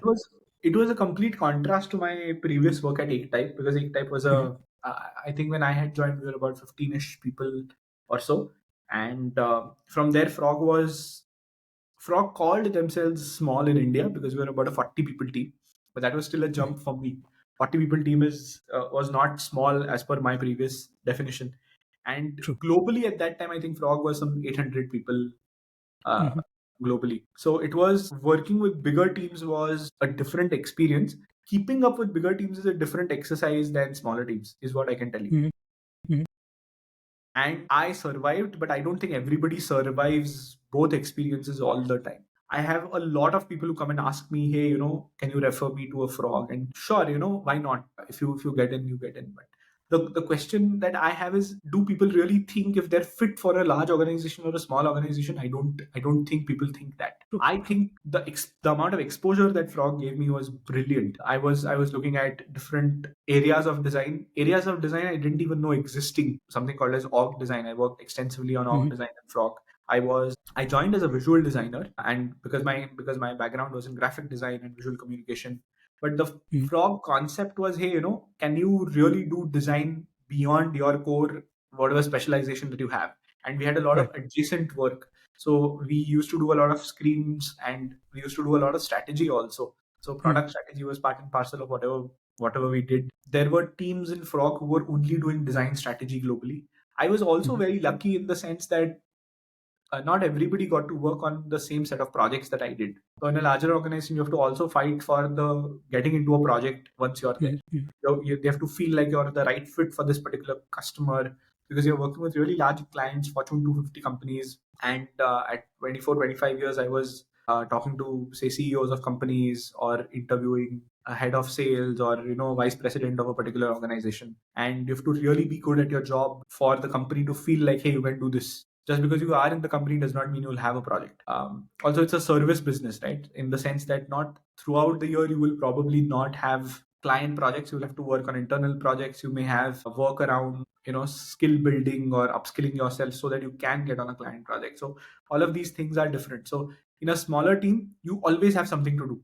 In a larger team, you have to fight to be on something sometimes. So that experience was interesting, but I loved what I did at Frog in the sense that it opened my mind up to so many spaces of design that I just didn't know existed. I worked with, again, my luck, I worked with some of the best people in Frog. I worked with a person called Cara Pecknold, who's now the head of sustainability, I think, in Capgemini. Mhm. After the acquisition, the team grew much bigger. By the time I left Frog India last year, we were about 170, and we started with 40 people in India when I joined. Right. It was interesting because I understood this concept of consulting in design at Frog. Mhm. So I had already been exposed to design execution or building design. I did a large part of that in Frog as well. But by the time I grew up the ranks quite quickly, I would say, and I got a lot of exposure. So I was doing things that my seniors were sort of doing. I was doing things that very experienced people were doing. I was pitching for new businesses. I was traveling and talking to a lot of people. So all of this really helped me understand what consulting in design looks like. So there is Right. this aspect of management consulting that I think Mhm. Frog as a Mhm. core is really good at. Mhm. We used to compete with companies like, say, McKinsey or Accenture, who are in the consulting space. They were not in the service provider space only. And Frog had a very holistic view of design. They used to say, hey, what aspect of design will really benefit you? Let's sell that. So we used to never go and sell, hey, we have visual designers, here's a visual designer, utilize them for whatever skills. It would rather be a conversation on, let's identify the right problem for you to solve, and then let's help you solve that problem right. So both of these things had to go hand in hand in the execution. And to your question about dealing with large teams, I think one key thing that comes to mind is process, because there are a lot of processes that come into the picture. So I'll give you the example of Frog experience before Capgemini acquisition and after acquisition of Capgemini. So Frog experience pre-Capgemini acquisition was more or less like a startup. We were 40 Mhm. people, everybody was more or less doing everything. You had visibility on everything. Right. Processes were simpler, global connect was easier. Frog India used to often work with Frog in Europe or Frog in the US. And we used to share clients. A team structure would be like 2, 3 people from India, 3, 4 people from, say, Munich or Milan, a few people Mhm. from North America, and that's how a team would be working on one client. What happened is, after Capgemini acquisition, Capgemini was a massive, I think Capgemini is still some 300,000 people globally. Compared to that, Mhm. an 800 people Frog was a small team for Capgemini. The scale at which Capgemini operates, right? Mhm. They needed a lot of processes in place for them to be able to build the team. So I think what happened with Capgemini coming in was introduction of processes, and it was very natural in the sense that Capgemini wanted to expand on Frog capabilities and add more capabilities to Frog. So by the time I left Frog, we already had 3 or 4 verticals. We had customer transformation, we had innovation strategy and design, data analytics. All of these were Right. sort of complementary to each other, in my opinion.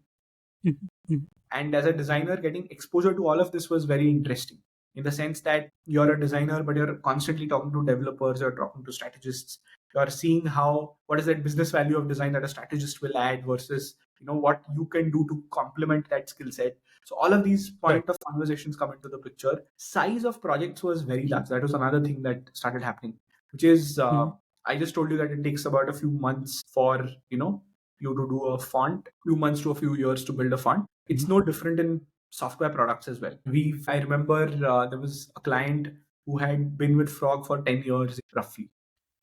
And so one product being built for some 7, 8, 9, 10 years consistently. Right. Different teams came in, different teams built it, different teams moved on. So that whole thing was very interesting to see. And Mhm. large team working on a large client for a really long time. That was, I think, the Documentation, right? enterprise way Proper of doing it. procedures. And I think there are 2 or 3 things that come to mind. One was process. The other one was Mhm. adaptability. Every customer came in with really large teams of their own. So a lot of the customers that I worked for in Frog had their own design teams. They had their own marketing, product, really large enterprises, right? So coordination and adaptability of process was always important. So you had a certain process in mind, but then you had to work with the customer all the time to build the process according to their convenience as well. That was one. Problems were extremely, extremely complex. So there was a problem that would be influenced by marketing, by product, by technology, and you had to figure out a way through all of this, sort of a jungle gym sort of a way to figure out how to solve that problem in design, right? And that is where my more strategic hat came into the picture, and I learned a large part of the strategy that I implement now in Aubergine at Frog. Makes sense. And it showed me that design exists in a much larger environment. My To give you my experience, previously pre Frog, I was focusing on designing the chair, Mhm. right? Just as an example. What happened after Frog is I started thinking about, oh, chair in what context? Are we designing a chair in Mhm. what environment? Is it in a living room? Is it in a cafe? Are you putting this chair in some landscape area? Where are you really putting this chair in? And then we used to have a more holistic approach to building that chair. Do you want this chair? Do you want people to sit on the chair for a long time or a short time? One of my close friends now, Matt Wallard, he was the head of behavioral science at Frog. I had a brief chance Mhm. to work with him, and he used to ask a lot of difficult questions to designers because we had Mhm. to build something that people are going to use. He used to ask questions like, hey, what do you want to design that people should behave? So we spoke about business value of design, right? A large Right. part of what Matt's team did was bring in that business value of design through measurable behavior changes, which is, so Mhm. for example, do you want more people to sit on the chair? Do you want one person to Mhm. sit on the chair for a long time? How would you Mhm. measure success of the chair or success of the design of the chair? And then you Mhm. would get into the conversations of, okay, color, material, finish, cost, style of the chair, all of those things, because depending on what objective you really want to achieve. Mhm. And I Mhm. think those conversations are sort of what really impact your strategy, which is what is the strategy you really want to achieve? Do you want people to sit on the same chair for a long time? Do you want people to sit there for 2 minutes, move on? One example that comes to mind is there's this big coffee chain in China, which is becoming really famous, called Luckin Coffee. Yes. And the format is very different than that of Starbucks. So Starbucks Mhm. format is more cozy, comfortable. You come, you sit, you It's order. more like takeaway coffee, right? Correct. And that their Mhm. concept is more takeaway coffee. Although they have chairs, the chairs are not as comfortable as Starbucks because Mhm. they want you to sit there for a very short duration, drink your coffee and move on, or take your coffee with you. And so the same chair, we discussed about good design and bad design, right? So let me join that conversation here, which is Yes. a chair designed for Starbucks in that context was the chair designed for Luckin Coffee would be very different. And a chair that is designed for Luckin Coffee put in a Starbucks environment would be a bad design, and a chair designed for Starbucks put in a Luckin Coffee context would be bad design as well. So I think that Right. context conversation comes here again. Right? Mhm. So I think this Makes sense. understanding of business context, strategy, all of this was my sort of learning at Frog, and then I continue to implement that at Aubergine. So Mhm. those were sort of my learnings from Frog, and Right. then I moved on to Aubergine. It's an interesting story of how I got into Aubergine. Also, we can get into those details if you want. Yes. Yes. Of course. We can get into that because the next phase of understanding this more and Yeah. kind of expanding on it for people to understand it more is strategy. Understanding one, because at the same time, there's so much resources around so many things, but around strategy at the core, there's not much of a resource. And although we can't create a resource right now, but what we can definitely do is increase people's interests and actually let them know what strategy is. So yeah, we can go ahead with your experience at Aubergine. Awesome. So I happened to be connected with one of the founders at Aubergine, and it just so happened that we started a conversation with no particular intent of me leaving or them hiring or anything. And the discussion there came out to be that, hey, is there a possible collaboration that we can do that is in benefit of the company and is something that I want to do as well? By that time, I had sort of cleared in my head that I did not want to pursue the craft of design as my growth in career. I wanted to become more strategic that way, and because of that, I was having this conversation with Bhakti at that time, who's the chief design officer and the co-founder of Aubergine, and she said, "Hey, let's just have a conversation and see." And that conversation lasted for 4 months roughly. We did a series of conversations. Sometimes we would just get on a phone call and say, "Hey, what would help the company? What is the stage her company is at?" I wanted to understand the overall organization, what they were doing. Like I said, I was not in a rush to leave my job. I liked what we did at Frog. And I don't think Bhakti was also in a rush to sort of hire somebody and not have a clear goal in mind. And so we realized that there are a couple of gaps that she was trying to fill. And we realized, hey, that those are gaps where I fit in really well. And we said, okay, let's try this out. So we both detailed out what we wanted to do, and over a good 3-4 months and many discussions with many people later, we said, okay, let's do this. So that's how I actually ended up at Aubergine. It's been over a year now, and so the first thing that I started with Aubergine was sort of noting down points where I felt, hey, we can do this better, we can do this better. There's a corollary to this, which is sort of part of the Frog history, which is in Frog there was this concept of org design for creativity and innovation. So it basically means organizational design for creativity and innovation. This was one of those disciplines that I learned, and I sort of was trying to set this up in Frog India at that time. Frog Europe was already mature in this area. But so does that mean like setting up business processes in a way that prioritizes design and creativity and innovation? True. So basically, that's one part of it. So org design was part of the larger umbrella of design strategy, and sometimes customers would want to say, hey, there are some challenges with how my people interact with each other, or there's not much innovation happening in my company. How do I foster a culture of innovation with my company? So a lot of those conversations about how to design cultures within organizations, how to design innovative processes within organizations, how to restructure an organization in a way where people are more transparent with their entire process. Can you save time by restructuring your entire organization? All of those things would come as part of org design. Sometimes the brief would be more specific and say, hey, my HR team right now takes about 3 months to onboard somebody from, finding the person to onboarding them. Can we shorten this to about maybe 6 weeks or 4 weeks? And then that would be like, okay, what are the process that they're following? What teams are involved? Looking at the entire org structure and sort of implementing that. So because I was already doing that in design strategy at Frog, I had a chance to implement that at Aubergine. So a lot of my learnings there were sort of implemented and executed in Aubergine that way. And it was very interesting to me because there I had learned that theory. Let me join the dot of formal education was the reality here. I was self-taught, right? There's no formal theory you have on organizational design. You read books, you talk to people, you sort of try and develop it on your own. And then I started implementing that at Aubergine, and there were different challenges that came up. Aubergine was very fluid at the time. We were trying to grow the business. So maybe 6 months before me, the head of sales had come in. I joined in last December, I think. And 3 months after me, we hired a head of marketing as well. And what we're trying to do is sort of set up a leadership team that would take forward the business that the founders had done, right? It's a bootstrapped service business, 11-year-old business, lots of clients, mostly serving in the United States and some parts of Europe, Middle East, and maybe Singapore, APAC basically. And then we realized that, hey, if I was looking at how to build and scale the business, I was in sort of this intersection of a role which was interacting with different teams. So I was talking to the HR team, I was talking to the founders all the time, I was talking to the sales team, and I was trying to figure out, hey, where are gaps? What can we redo? One of the things that came out was a big rebranding activity that we did over the last year. We repositioned ourselves. We're We're in the process of relaunching everything. We have a new website that came out last month. We have a new office that we've set up. The team is growing rapidly, and we're trying to make it a more conscious effort of scale. We don't want to scale the company in a way where intent is missed, So we want to have clear intention and then go in. A large part of my role right now is, I'll be honest, people don't always understand what I do right now, because fonts is a tangible outcome, right? Hey, you are spending time and there's a tangible outcome. What do I really do in the current organization? I think there's a couple of layers that I like to talk about. One is, if you've looked at Simon Sinek's Golden Circle, right? It's more about how you communicate your brand, from why to how to what. I think strategy exists at all three levels. I think it's sort of that horizontal, lateral thing that exists across, which is why my role is not a department. It's sort of a role that sort of spreads into more or less everything.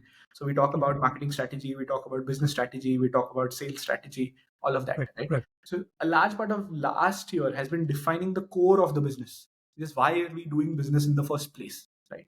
From there, the positioning, branding, all of those pictures, all of those things came into the picture. And the next thing was sort of looking at, if this is the reason why we are doing business, what is the baggage that we are carrying? Because it's not a new startup. We've been doing business for 11 years. So how can we use all of that to our benefit to tell the story in a better way? How do we package differently?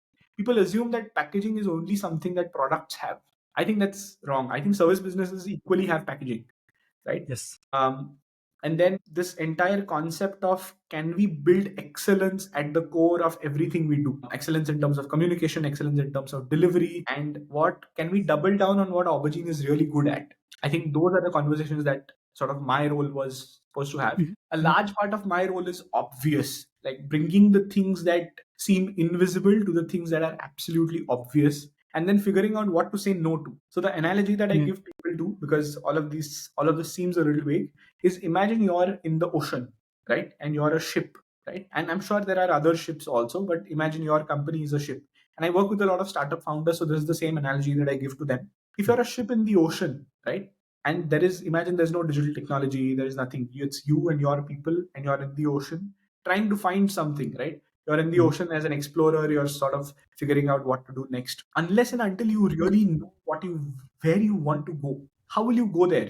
If you don't know where you want to go, the sea will take you somewhere. Sometimes you'll land on an island that you may not want to land on, or sometimes you will just go from one place to the other as the ocean currents take you. What strategy is sort of setting up a direction for everybody in the organization, from the leadership to the execution team to even the interns, which is, what is the core direction that you have to follow? A large part of this is saying no to things. Honestly, core of strategy is, where do you really say no to? So I think design and strategy go hand in hand really well, because a large part of design is the process of elimination. I think strategy is no different. I think it's the process of elimination. Is this the direction that we want to go into? No. Is this the direction? No. So what are those things that you really want to eliminate, so that the answer becomes more and more obvious, it becomes more and more clear? So I think a large part of gaining clarity is where strategy comes into the picture. Makes sense. The flip side to this is, having clarity about what to do and actually doing them are two different things, which is why what we decided over the last year is, strategy has to be complemented by extremely good operations, which is why I set up the operations team last year with the founders and many other people to help translate the strategy into action. Because it's easy for me to dream and say, hey, tomorrow let's build a $15 million business.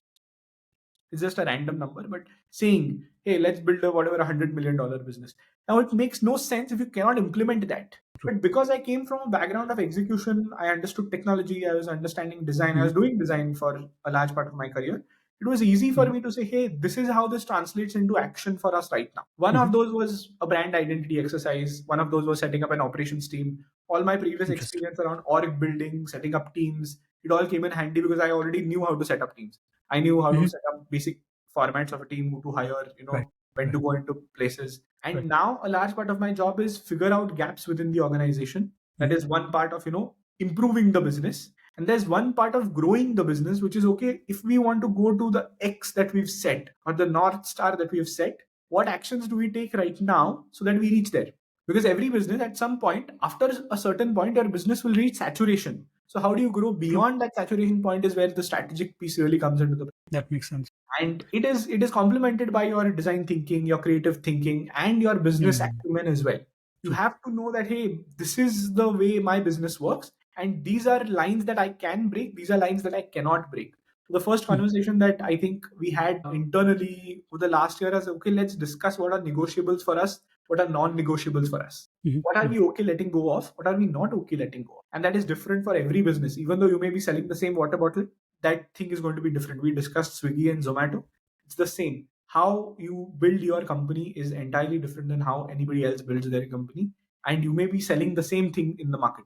So a large part of my role is sort of figuring out gaps and trying to solve them with the operations team, improving Makes efficiency, sense. all of that, setting direction for the team, and then ensuring that Mm. everybody in the company, from interns to the leadership to the founders, is all aligned on one page on, okay, Mhm. this is what we need to do next, right? And then translating it in a way where everybody understands. If you talk Mm. in too much abstract language, the founders will probably get it because they've been through the journey, but the interns will probably Right. not get it. So then translating this across an organization is no joke. Mhm. Telling Mhm. people, hey, let's get a really big client tomorrow. It's not that easy. You have to set systems, you have to set processes. How does this change for the business team? What should the interns do? How can the HR team participate in this activity? So a large part of this is sort of piecing together a company and taking parts out that don't fit and putting in new parts, or building new parts that sort of fit into the equation wherever. So it's sort of Very designing interesting. Yeah. businesses at this point. So Mm. whatever designing experience that I have is sort of now designing businesses. So Right. I rarely work with our customers now. I mostly work with internal teams. I do one or two odd customers a year. But Mhm. if there is a problem that people can't solve, they come to me with it. That's the way I see it. So if there is a Makes problem that sense. we Makes sense. can't hire this particular role, what do we do?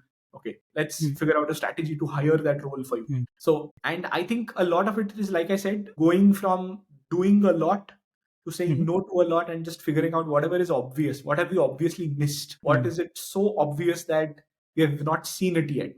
And so Makes sense. it happens through a series of conversations. There are a lot of business things. And to your point of not having a lot of um, resources available for people to learn, I don't agree with that, Mhm. because I learned from all of these resources, and Mm. there are resources available. They may not be with designers. I learned all of these resources from business people. Go and talk to folks who have an MBA. Go and talk to management Mhm. consultants. They will have some of these resources available. That You makes know, sense. you figure out how that resource fits in your context. That is your job as a designer. Got it. Right? So That's I superb. think, talk to a marketing person and he will give you Mhm. numbers that you want to achieve in design. It's like, hey, you're Mm. designing this post for me on social media, but I want these outcomes from that. And I think this is where this concept of iterative design really comes into the picture, which is you do a series of experiments to see what works, and then you Mhm. sort of double down on what works really well. One of the 10 posts that you design and put out will work really well.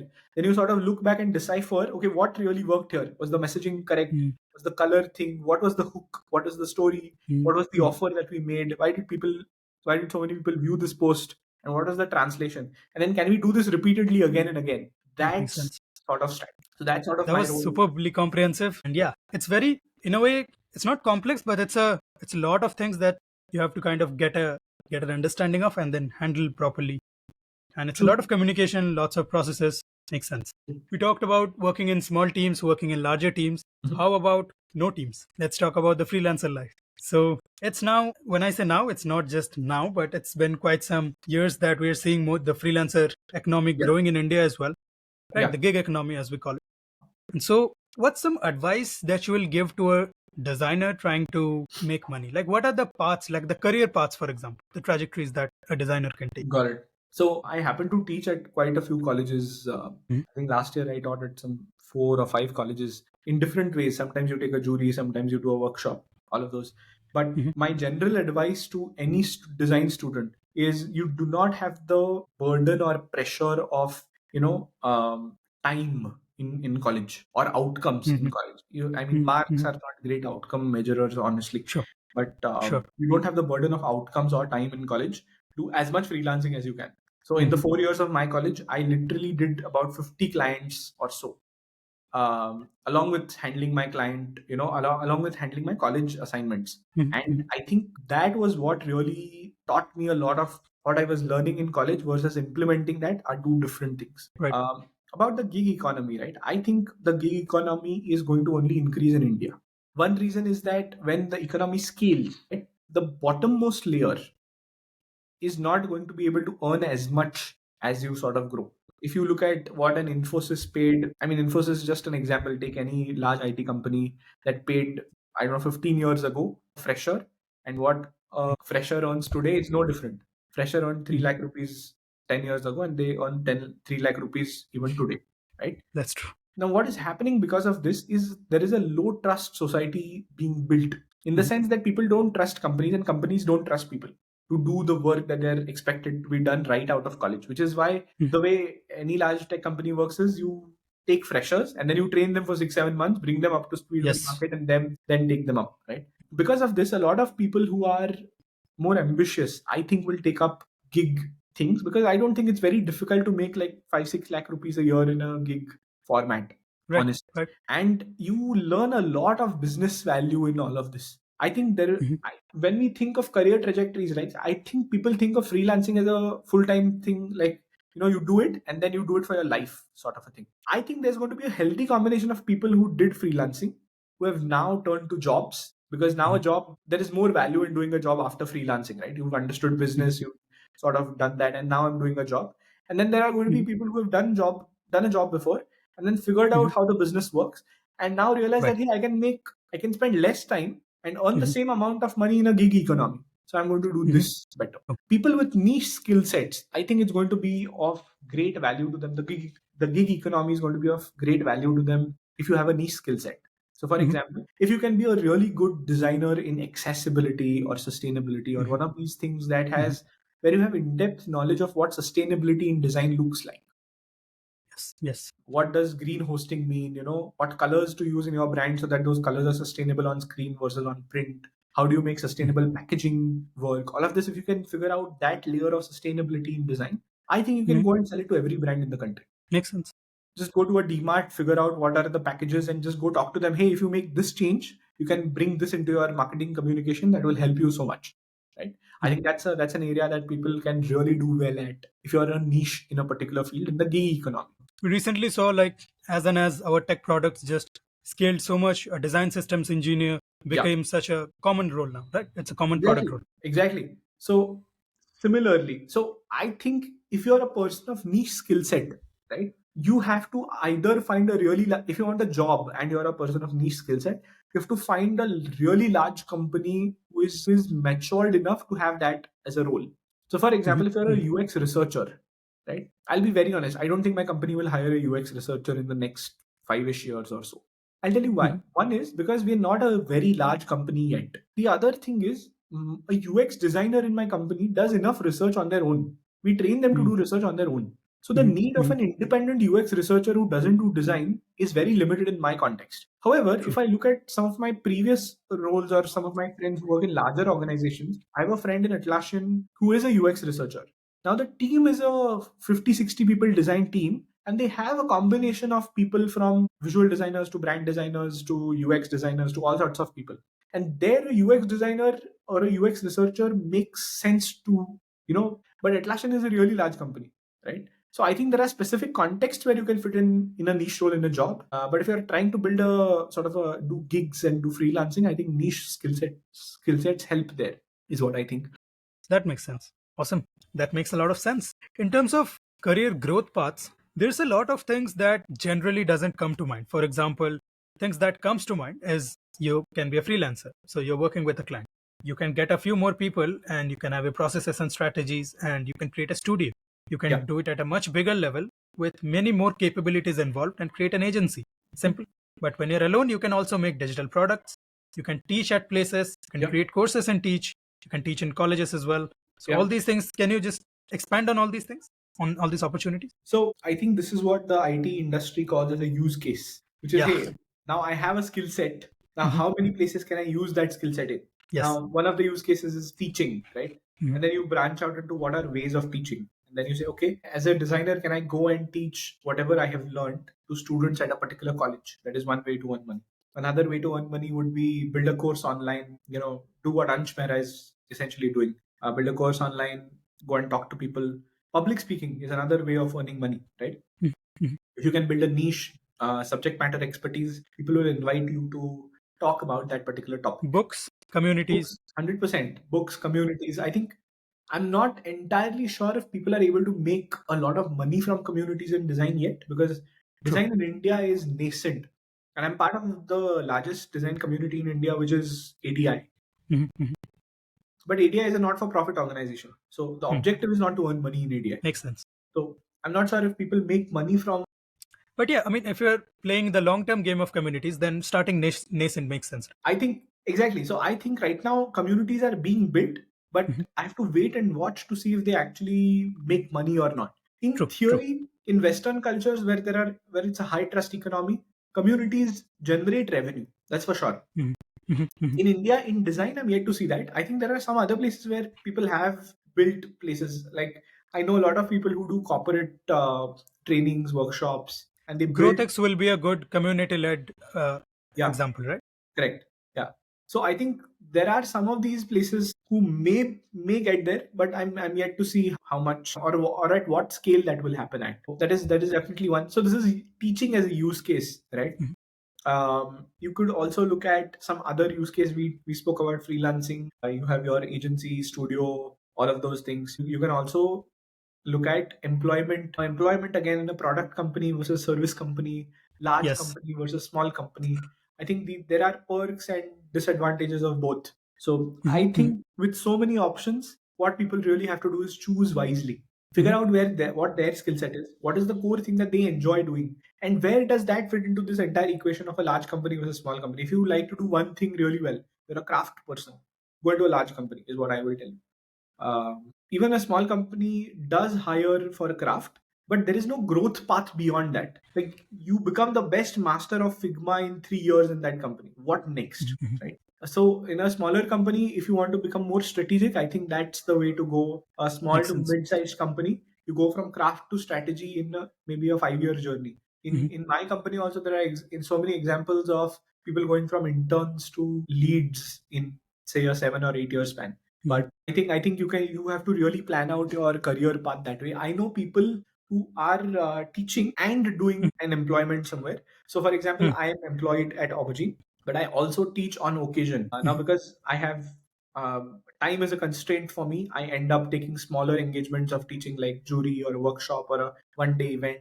But previously I've done like 3 week courses, 4 week courses at colleges where I'm there on campus in the college for 2 weeks, 3 weeks. Students are learning.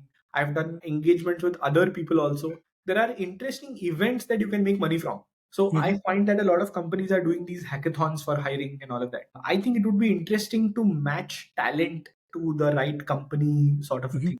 So design recruitment is another fantastic way of making money. If you can build Makes a sense. community from which you can match talent and company from a recruitment Mhm. perspective, I think that's one of the ways to go. Another Interesting. interesting Yeah. model that I have seen in recent times is from this friend of mine who runs a company called Indifolio. His name is Kavan.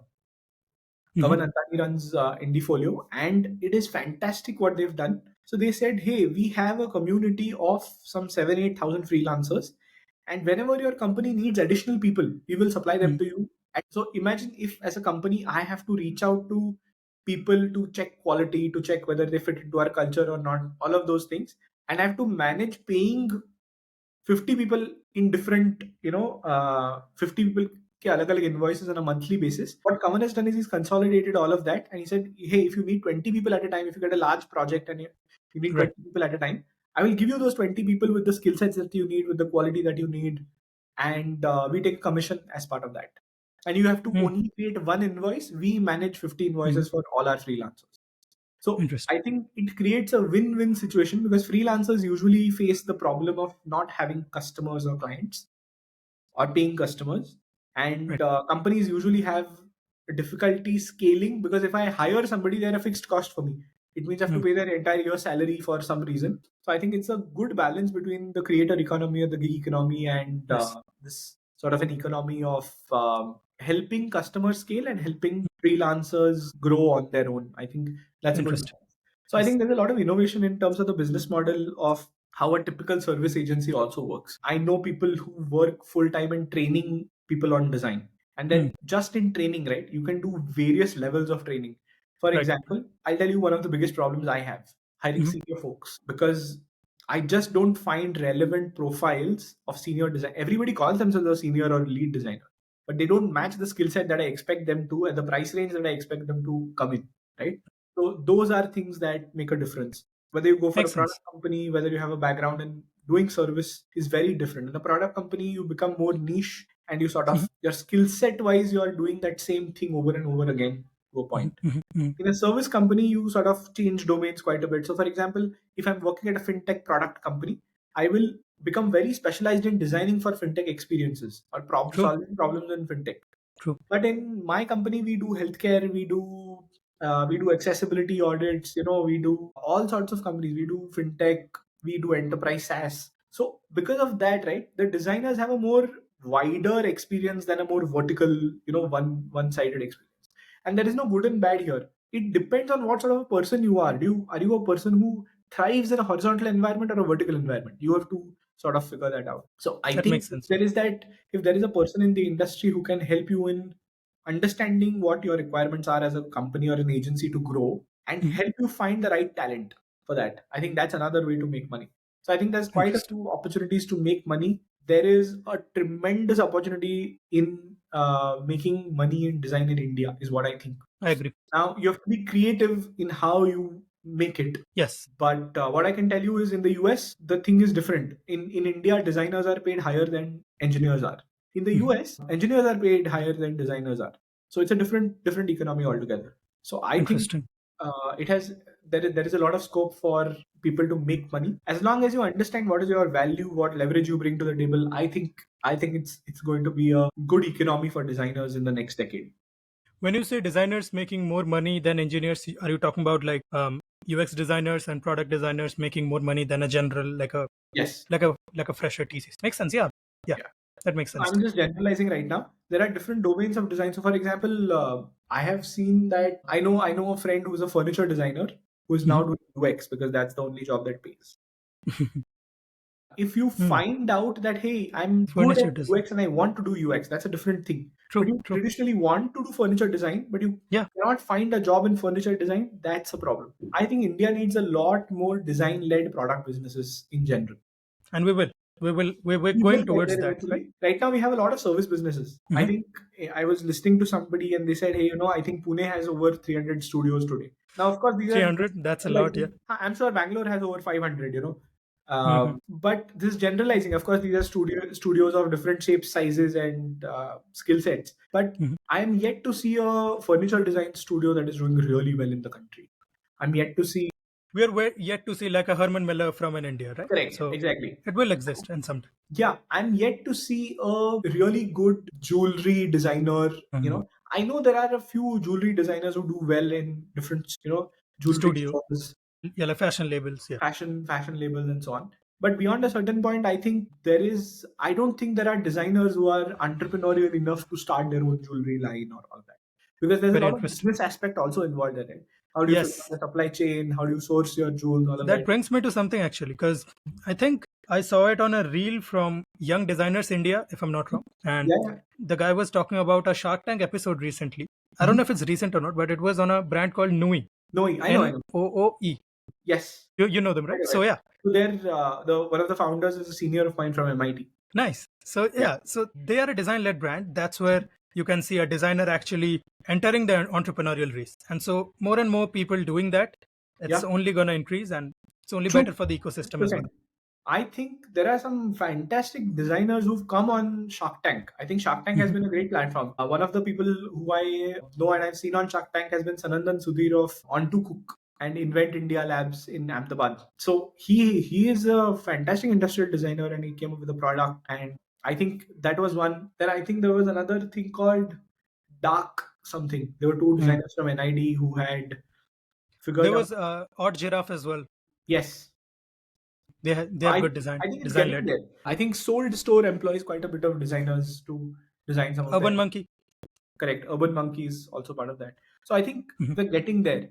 That there was one more eco-friendly solution which was built by one of the founders of Srishti School of Art and Design, which had also come on Shark Tank. I forget her name, but I've seen it before. So I think we're getting there, but I think we're still nascent. I don't think we are Yeah, true. mature in that area. Where we have become extremely mature has been integrating UX with IT. Totally. And that has been, I think the IT industry adopted UX and then it just blew up everywhere globally. Mhm. However, if you look at other areas of design, wayfinding and transportation, I think there are things happening in different niches. They're not very public yet, and people don't, because they're not public yet, people don't aspire to do that. I think if you're a good designer, you can make money in anything that you do, but you also have to be able to sell what you do. That's another thing, which is why I keep telling people to do as many freelancing things that you can, because to be a freelancer, you have to be able to sell. Yes, totally. That makes sense. Yeah, the opportunities are only about to explode in so many ways, which is something that brings us to the concept of like cities, for example. It's an interesting conversation, right? Which city brings what to you to your career? True. So I think, and again, this goes back to our conversation about Naval Ravikant, because he Yeah. said who you decide to live with, your partner in life, where you decide to stay. These are important life decisions that you have to Very much. pick and choose. So, for example, if you're a startup and in Bangalore, chances of success are higher than a startup in some other city in the country. That is not to say that there wouldn't be any successful startup coming out of any other cities. It just means that opportunity It's an space is advantage. larger. It's an advantage. That also does not mean that all startups from Bangalore are great and everybody's making True. money. The other part is also equally true. So what I can tell you is there are some hubs, right, where things get done more and more of. So exposure is more. So I think what Bangalore has is more exposure to startups, right? Because of that, startups adopting design in Bangalore has become easier. So if you're a designer in, say, I don't know, Surat versus you're a designer in Bangalore, chances of you getting a job or an opportunity in Bangalore is higher than that of any other country. So I think there are a couple of places. Right. I think Pune is one of the upcoming design hubs. We have 2 or 3 large events that happen in Pune. I think now the number of design colleges in Pune has grown beyond some 10 or 12 colleges. And this is just my assumption. There might as well be 20 plus in and around Pune. I mean, Makes sense.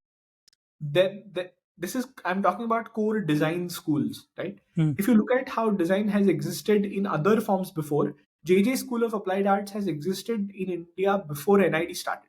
So there has been versions of design in India in different ways before as well, and that has existed in Mumbai. There is a large part of the advertising community that is based out of Mumbai, that is not based out of. So if you want to go into advertising, my recommendation is go to Mumbai, because the opportunities that you get in advertising in Mumbai will be fantastic versus that in Pune. So I think there are those places that make a huge difference from a career standpoint. Again, it depends on how ambitious you are, whether you're finding a job. If you're finding a job, why not? And this would have made a huge difference pre-COVID, but post-COVID, people have evolved. Companies have evolved, places have evolved. Totally. So doing a job remotely is also a possibility today. So all of these things come into the picture. I don't see a lot of designers kind of actually just sticking around to exploring remote opportunities. They'll try around a bit and maybe wouldn't find something of a fit and they'll just leave. Remote opportunities around the world are like, we don't kind of see it as a commonplace thing. We see 70-hour work weeks as like it's like the holy grail to achieve. We'll get to that as well. Yeah. But generally, if you're in, let's say, like a Switzerland, Yeah. people are not working that much. True. And right, so you will find opportunities all around the world, and remote is just a stellar opportunity, right? Just as we were talking about leverage, you can just leverage so much. True. So the thing about remote also is it works in high trust areas. It does not work That's in true low as well. trust companies. So That's most true. IT companies in India have now started, bringing people back to their office as much as they can. Right. That's true. There has been a negative effect of that also. Large companies building culture in a remote environment is very difficult. So there is a business Very impact difficult. to not having people on site. Right. So I would want a good balance of both. Which is why at Aubergine we have all 3 policies depending on your role, depending on your seniority in the company, and depending on whether the company trusts you enough to do your job well or not. We have the opportunity to be in office. We have the option to be hybrid if you're in and around the office, and we have the option to be remote as well. So Makes sense. But this would have not made sense 4 years ago pre-COVID. So this has been a massive transition post-COVID. And I still think there are some areas of work. We are only talking about design, but if you look at manufacturing, Right. for example, you can't have manufacturing and remote. This does not work, right? I don't think packaging and remote will also work. So I think there are some areas we are lucky enough to leverage as designers, if you're, especially if you're in the digital world. But if you're Designers, in developers, a right? designers, there's no point. I have a friend Yeah. who's a fantastic 3D visualization designer, works at Tata Motors. His job has to be on site because he has to see things physically, work with an on site Yes. team. There are so many other people involved. He cannot have a remote job. It's as simple. That makes sense. So also larger companies will have different challenges. So the customers demand privacy, customers demand security, all of which is provided to people on site in the company, which cannot happen in your home in a laptop Right. with your regular internet. Those are just things that people will demand Yeah. that, hey, I'm I also want this team to have sure. Yeah. a VPN connection, for example, or some specific things, which is not possible. So there are different challenges of people at Makes different sense. scales of companies. I'm also sure you don't get some sort of benefits as well if you're like fully remote, right? So yeah, there are trade-offs, of course. It depends. Interesting. It's something that people should look into as well Yeah. as a situation. To finally, it was a amazing, superbly long conversation, and we talked about freelancing in Yes. small teams, larger teams, remote, in office, in cities. So we've covered everything. But Awesome. at the core, if we are talking about work to finally finish it off, what's your opinion? Like we recently were joking about this L&T CEO, his statements, Narayan Murthy's statements quite a few times. What's your opinion? So I'll go second. Okay. I'll tell you what I think of those comments in general. Yeah, just the comments. Yeah, my thought process on those comments is those comments come from a place of building India as a country, and the youth needs to put in the effort and all that. Now, whether the money justifies the efforts or not, that's a secondary conversation to have. But I think that's where the intent of the conversation comes from. That is one. The second thing is I think that's a very one-sided conversation to have to start with, in the sense that it only works in areas where time is sold. The IT industry largely sells time. If you're selling time and people, right, the only way to grow the business is add more people, add more time. That's it. Right.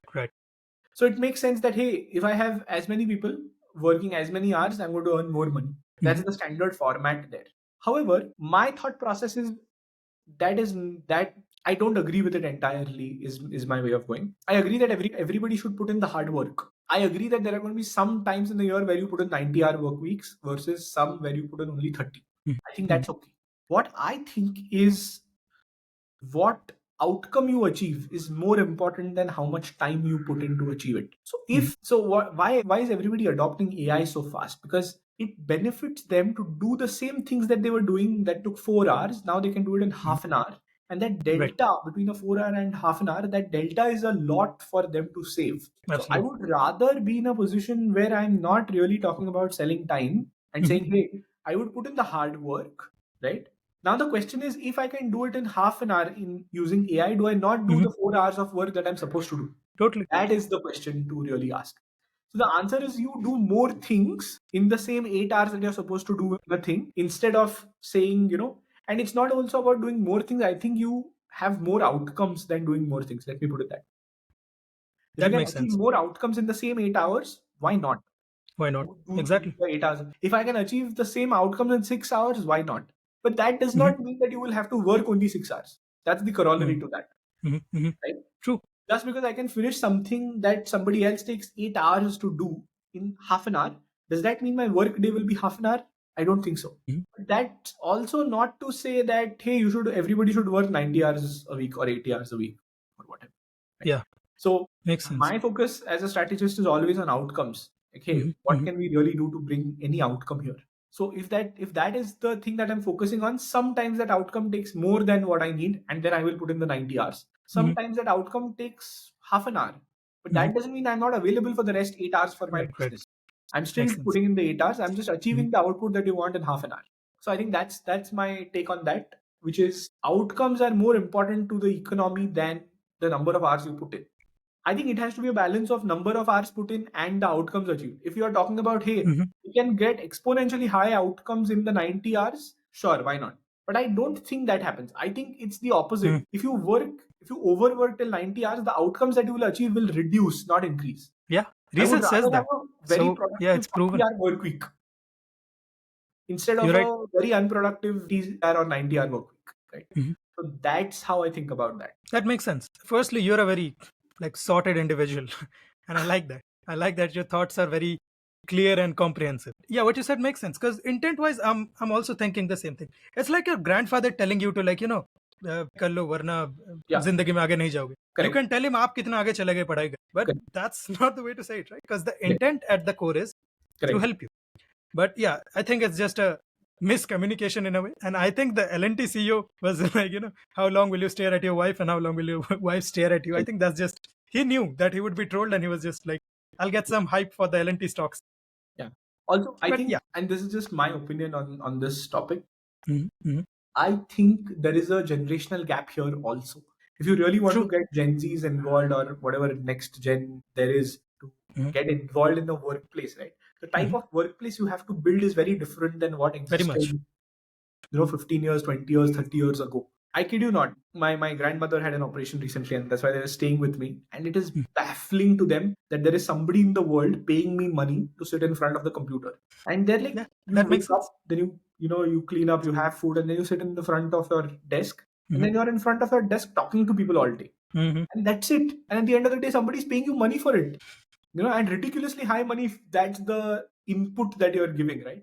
But that's the thing. Mm-hmm. I'm not talking about the input. I'm talking about the output that I generate for my company, which is why the company actually pays me, right? That makes So sense.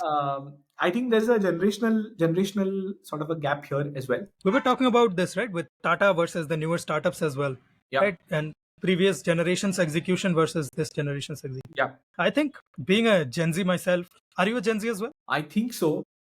Yeah. Borderline, I think I just became Gen Z. We'll consider it. So being Gen Zs ourselves, yeah. I think the way to do it is Gen Z people are very sorted in how they want to live the life. They're not correct about it. Majorly, they're not. They're very bad with research. They're bad with long-term thinking as well because of the information fatigue. But generally, they have a thought and they want to act on it.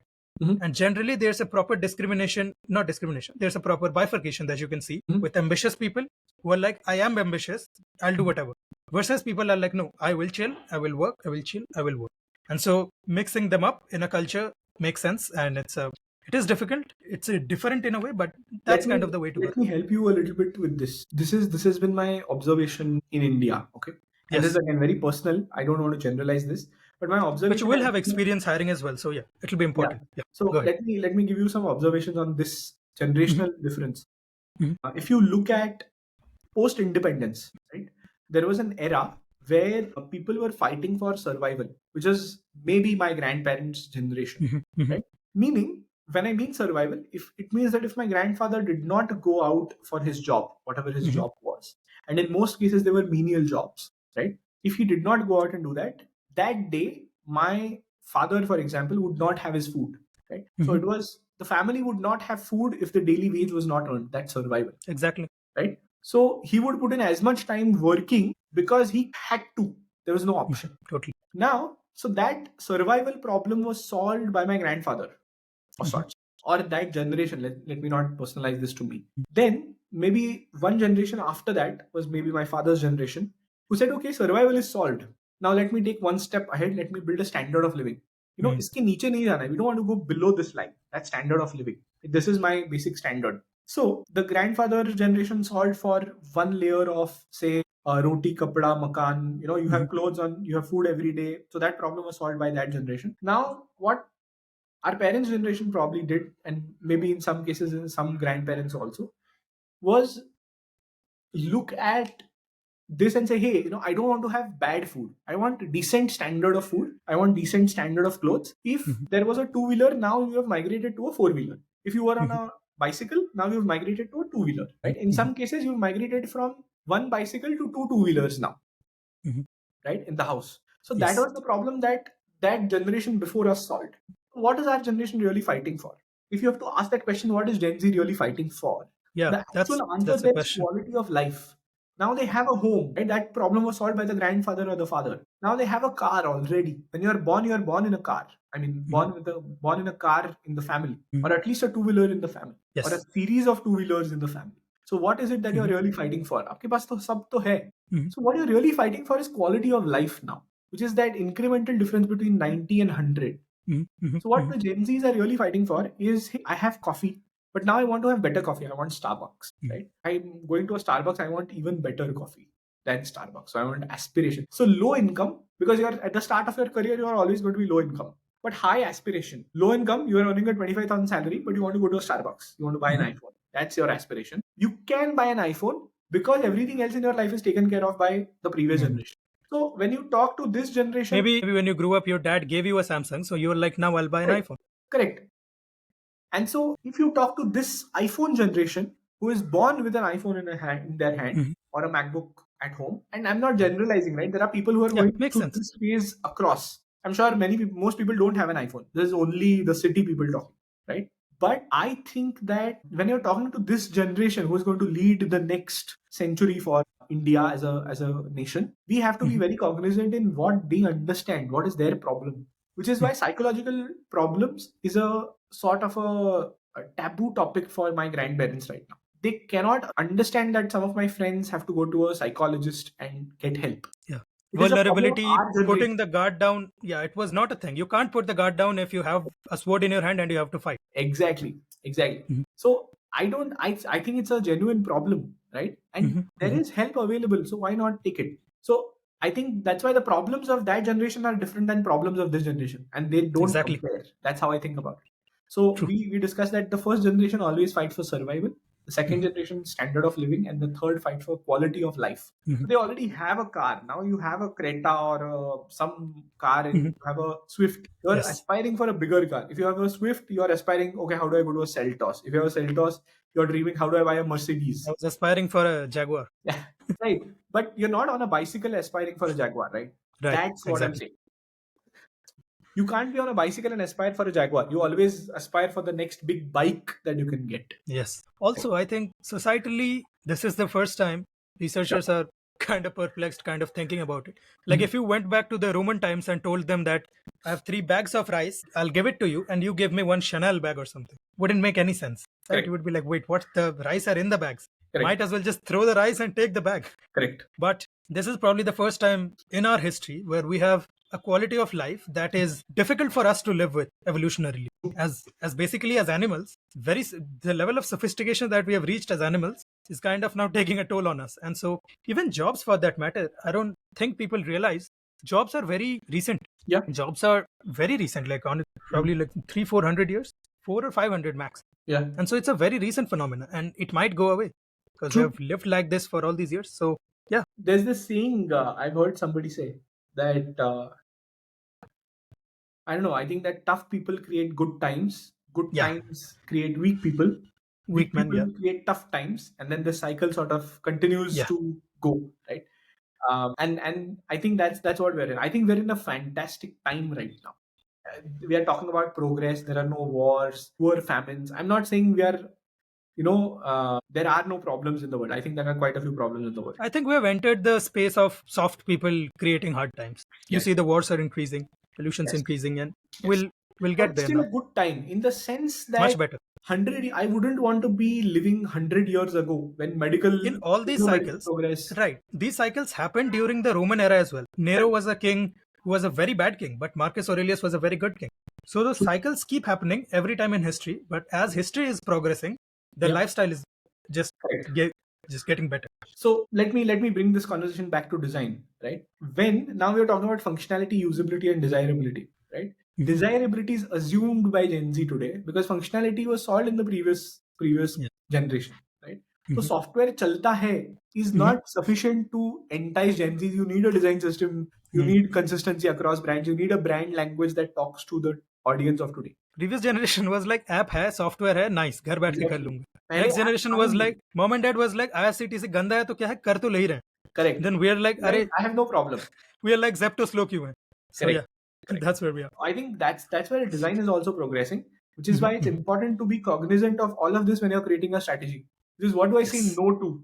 Because like only functionality does not work anymore. You have to be functional, you have to be usable, and you have to be desirable as well. So Yes. I think that's how I see a linkage between whatever we just spoke and Absolutely. context of design. Makes sense. That's awesome, man. Superb. Towards the end, just one line prediction about AI, and we'll end it. General, very generic prediction. I don't know, man. I don't do predictions, but I think it's going to. From a overall perspective, I think we are in a pivotal moment in terms of AI. And excuse me, and I think it's going to. I don't know what is the general direction it will take, but I think AI is going to be the new normal. I think it's already starting to be the new normal, but the next generation is going to be born with AI. Like there was a generation that was born with TV. There's a generation that was born with personal computers. Like, I think it's that pivotal moment in life where everything will be normalized in AI after this. So right now we're still in that transition phase, is what I personally feel. But eventually we will be in a position where AI is the new normal. Then we will not Makes sense. talk about having AI. AI will be default. Right now people are still talking about, hey, how can I adopt AI? At that time AI adoption will be normal. Now the new iPhone comes with a button that is eventually going to be Apple Intelligence. Right? So they're going to make Siri the new normal. Right now, it's an additional feature. I don't think it's going to be an additional feature. I think it's going to be a normal thing. It's going to be a default. I have been very excited about this for the past couple of years. I was following this journey as well very closely. So I created the first song on Suno AI when it could barely differentiate between a flute and a drum. Right. And they are very different, but it just couldn't figure it out. And now it's creating full-fledged songs. So the way the progression is and the way the people are building it, people are thinking it's a revolution as big as, let's say, internet, for example. But I believe it's an evolution as big as electricity almost. So some people are just hyperbolizing to the level of calling it, as big as fire. Maybe we won't go that far, but electricity, sure, because it's just we can't think of a world where electricity is not there. Nothing around us will be there. Literally nothing. But the building costed electricity, from the perfume bottles to the mic, everything costed electricity.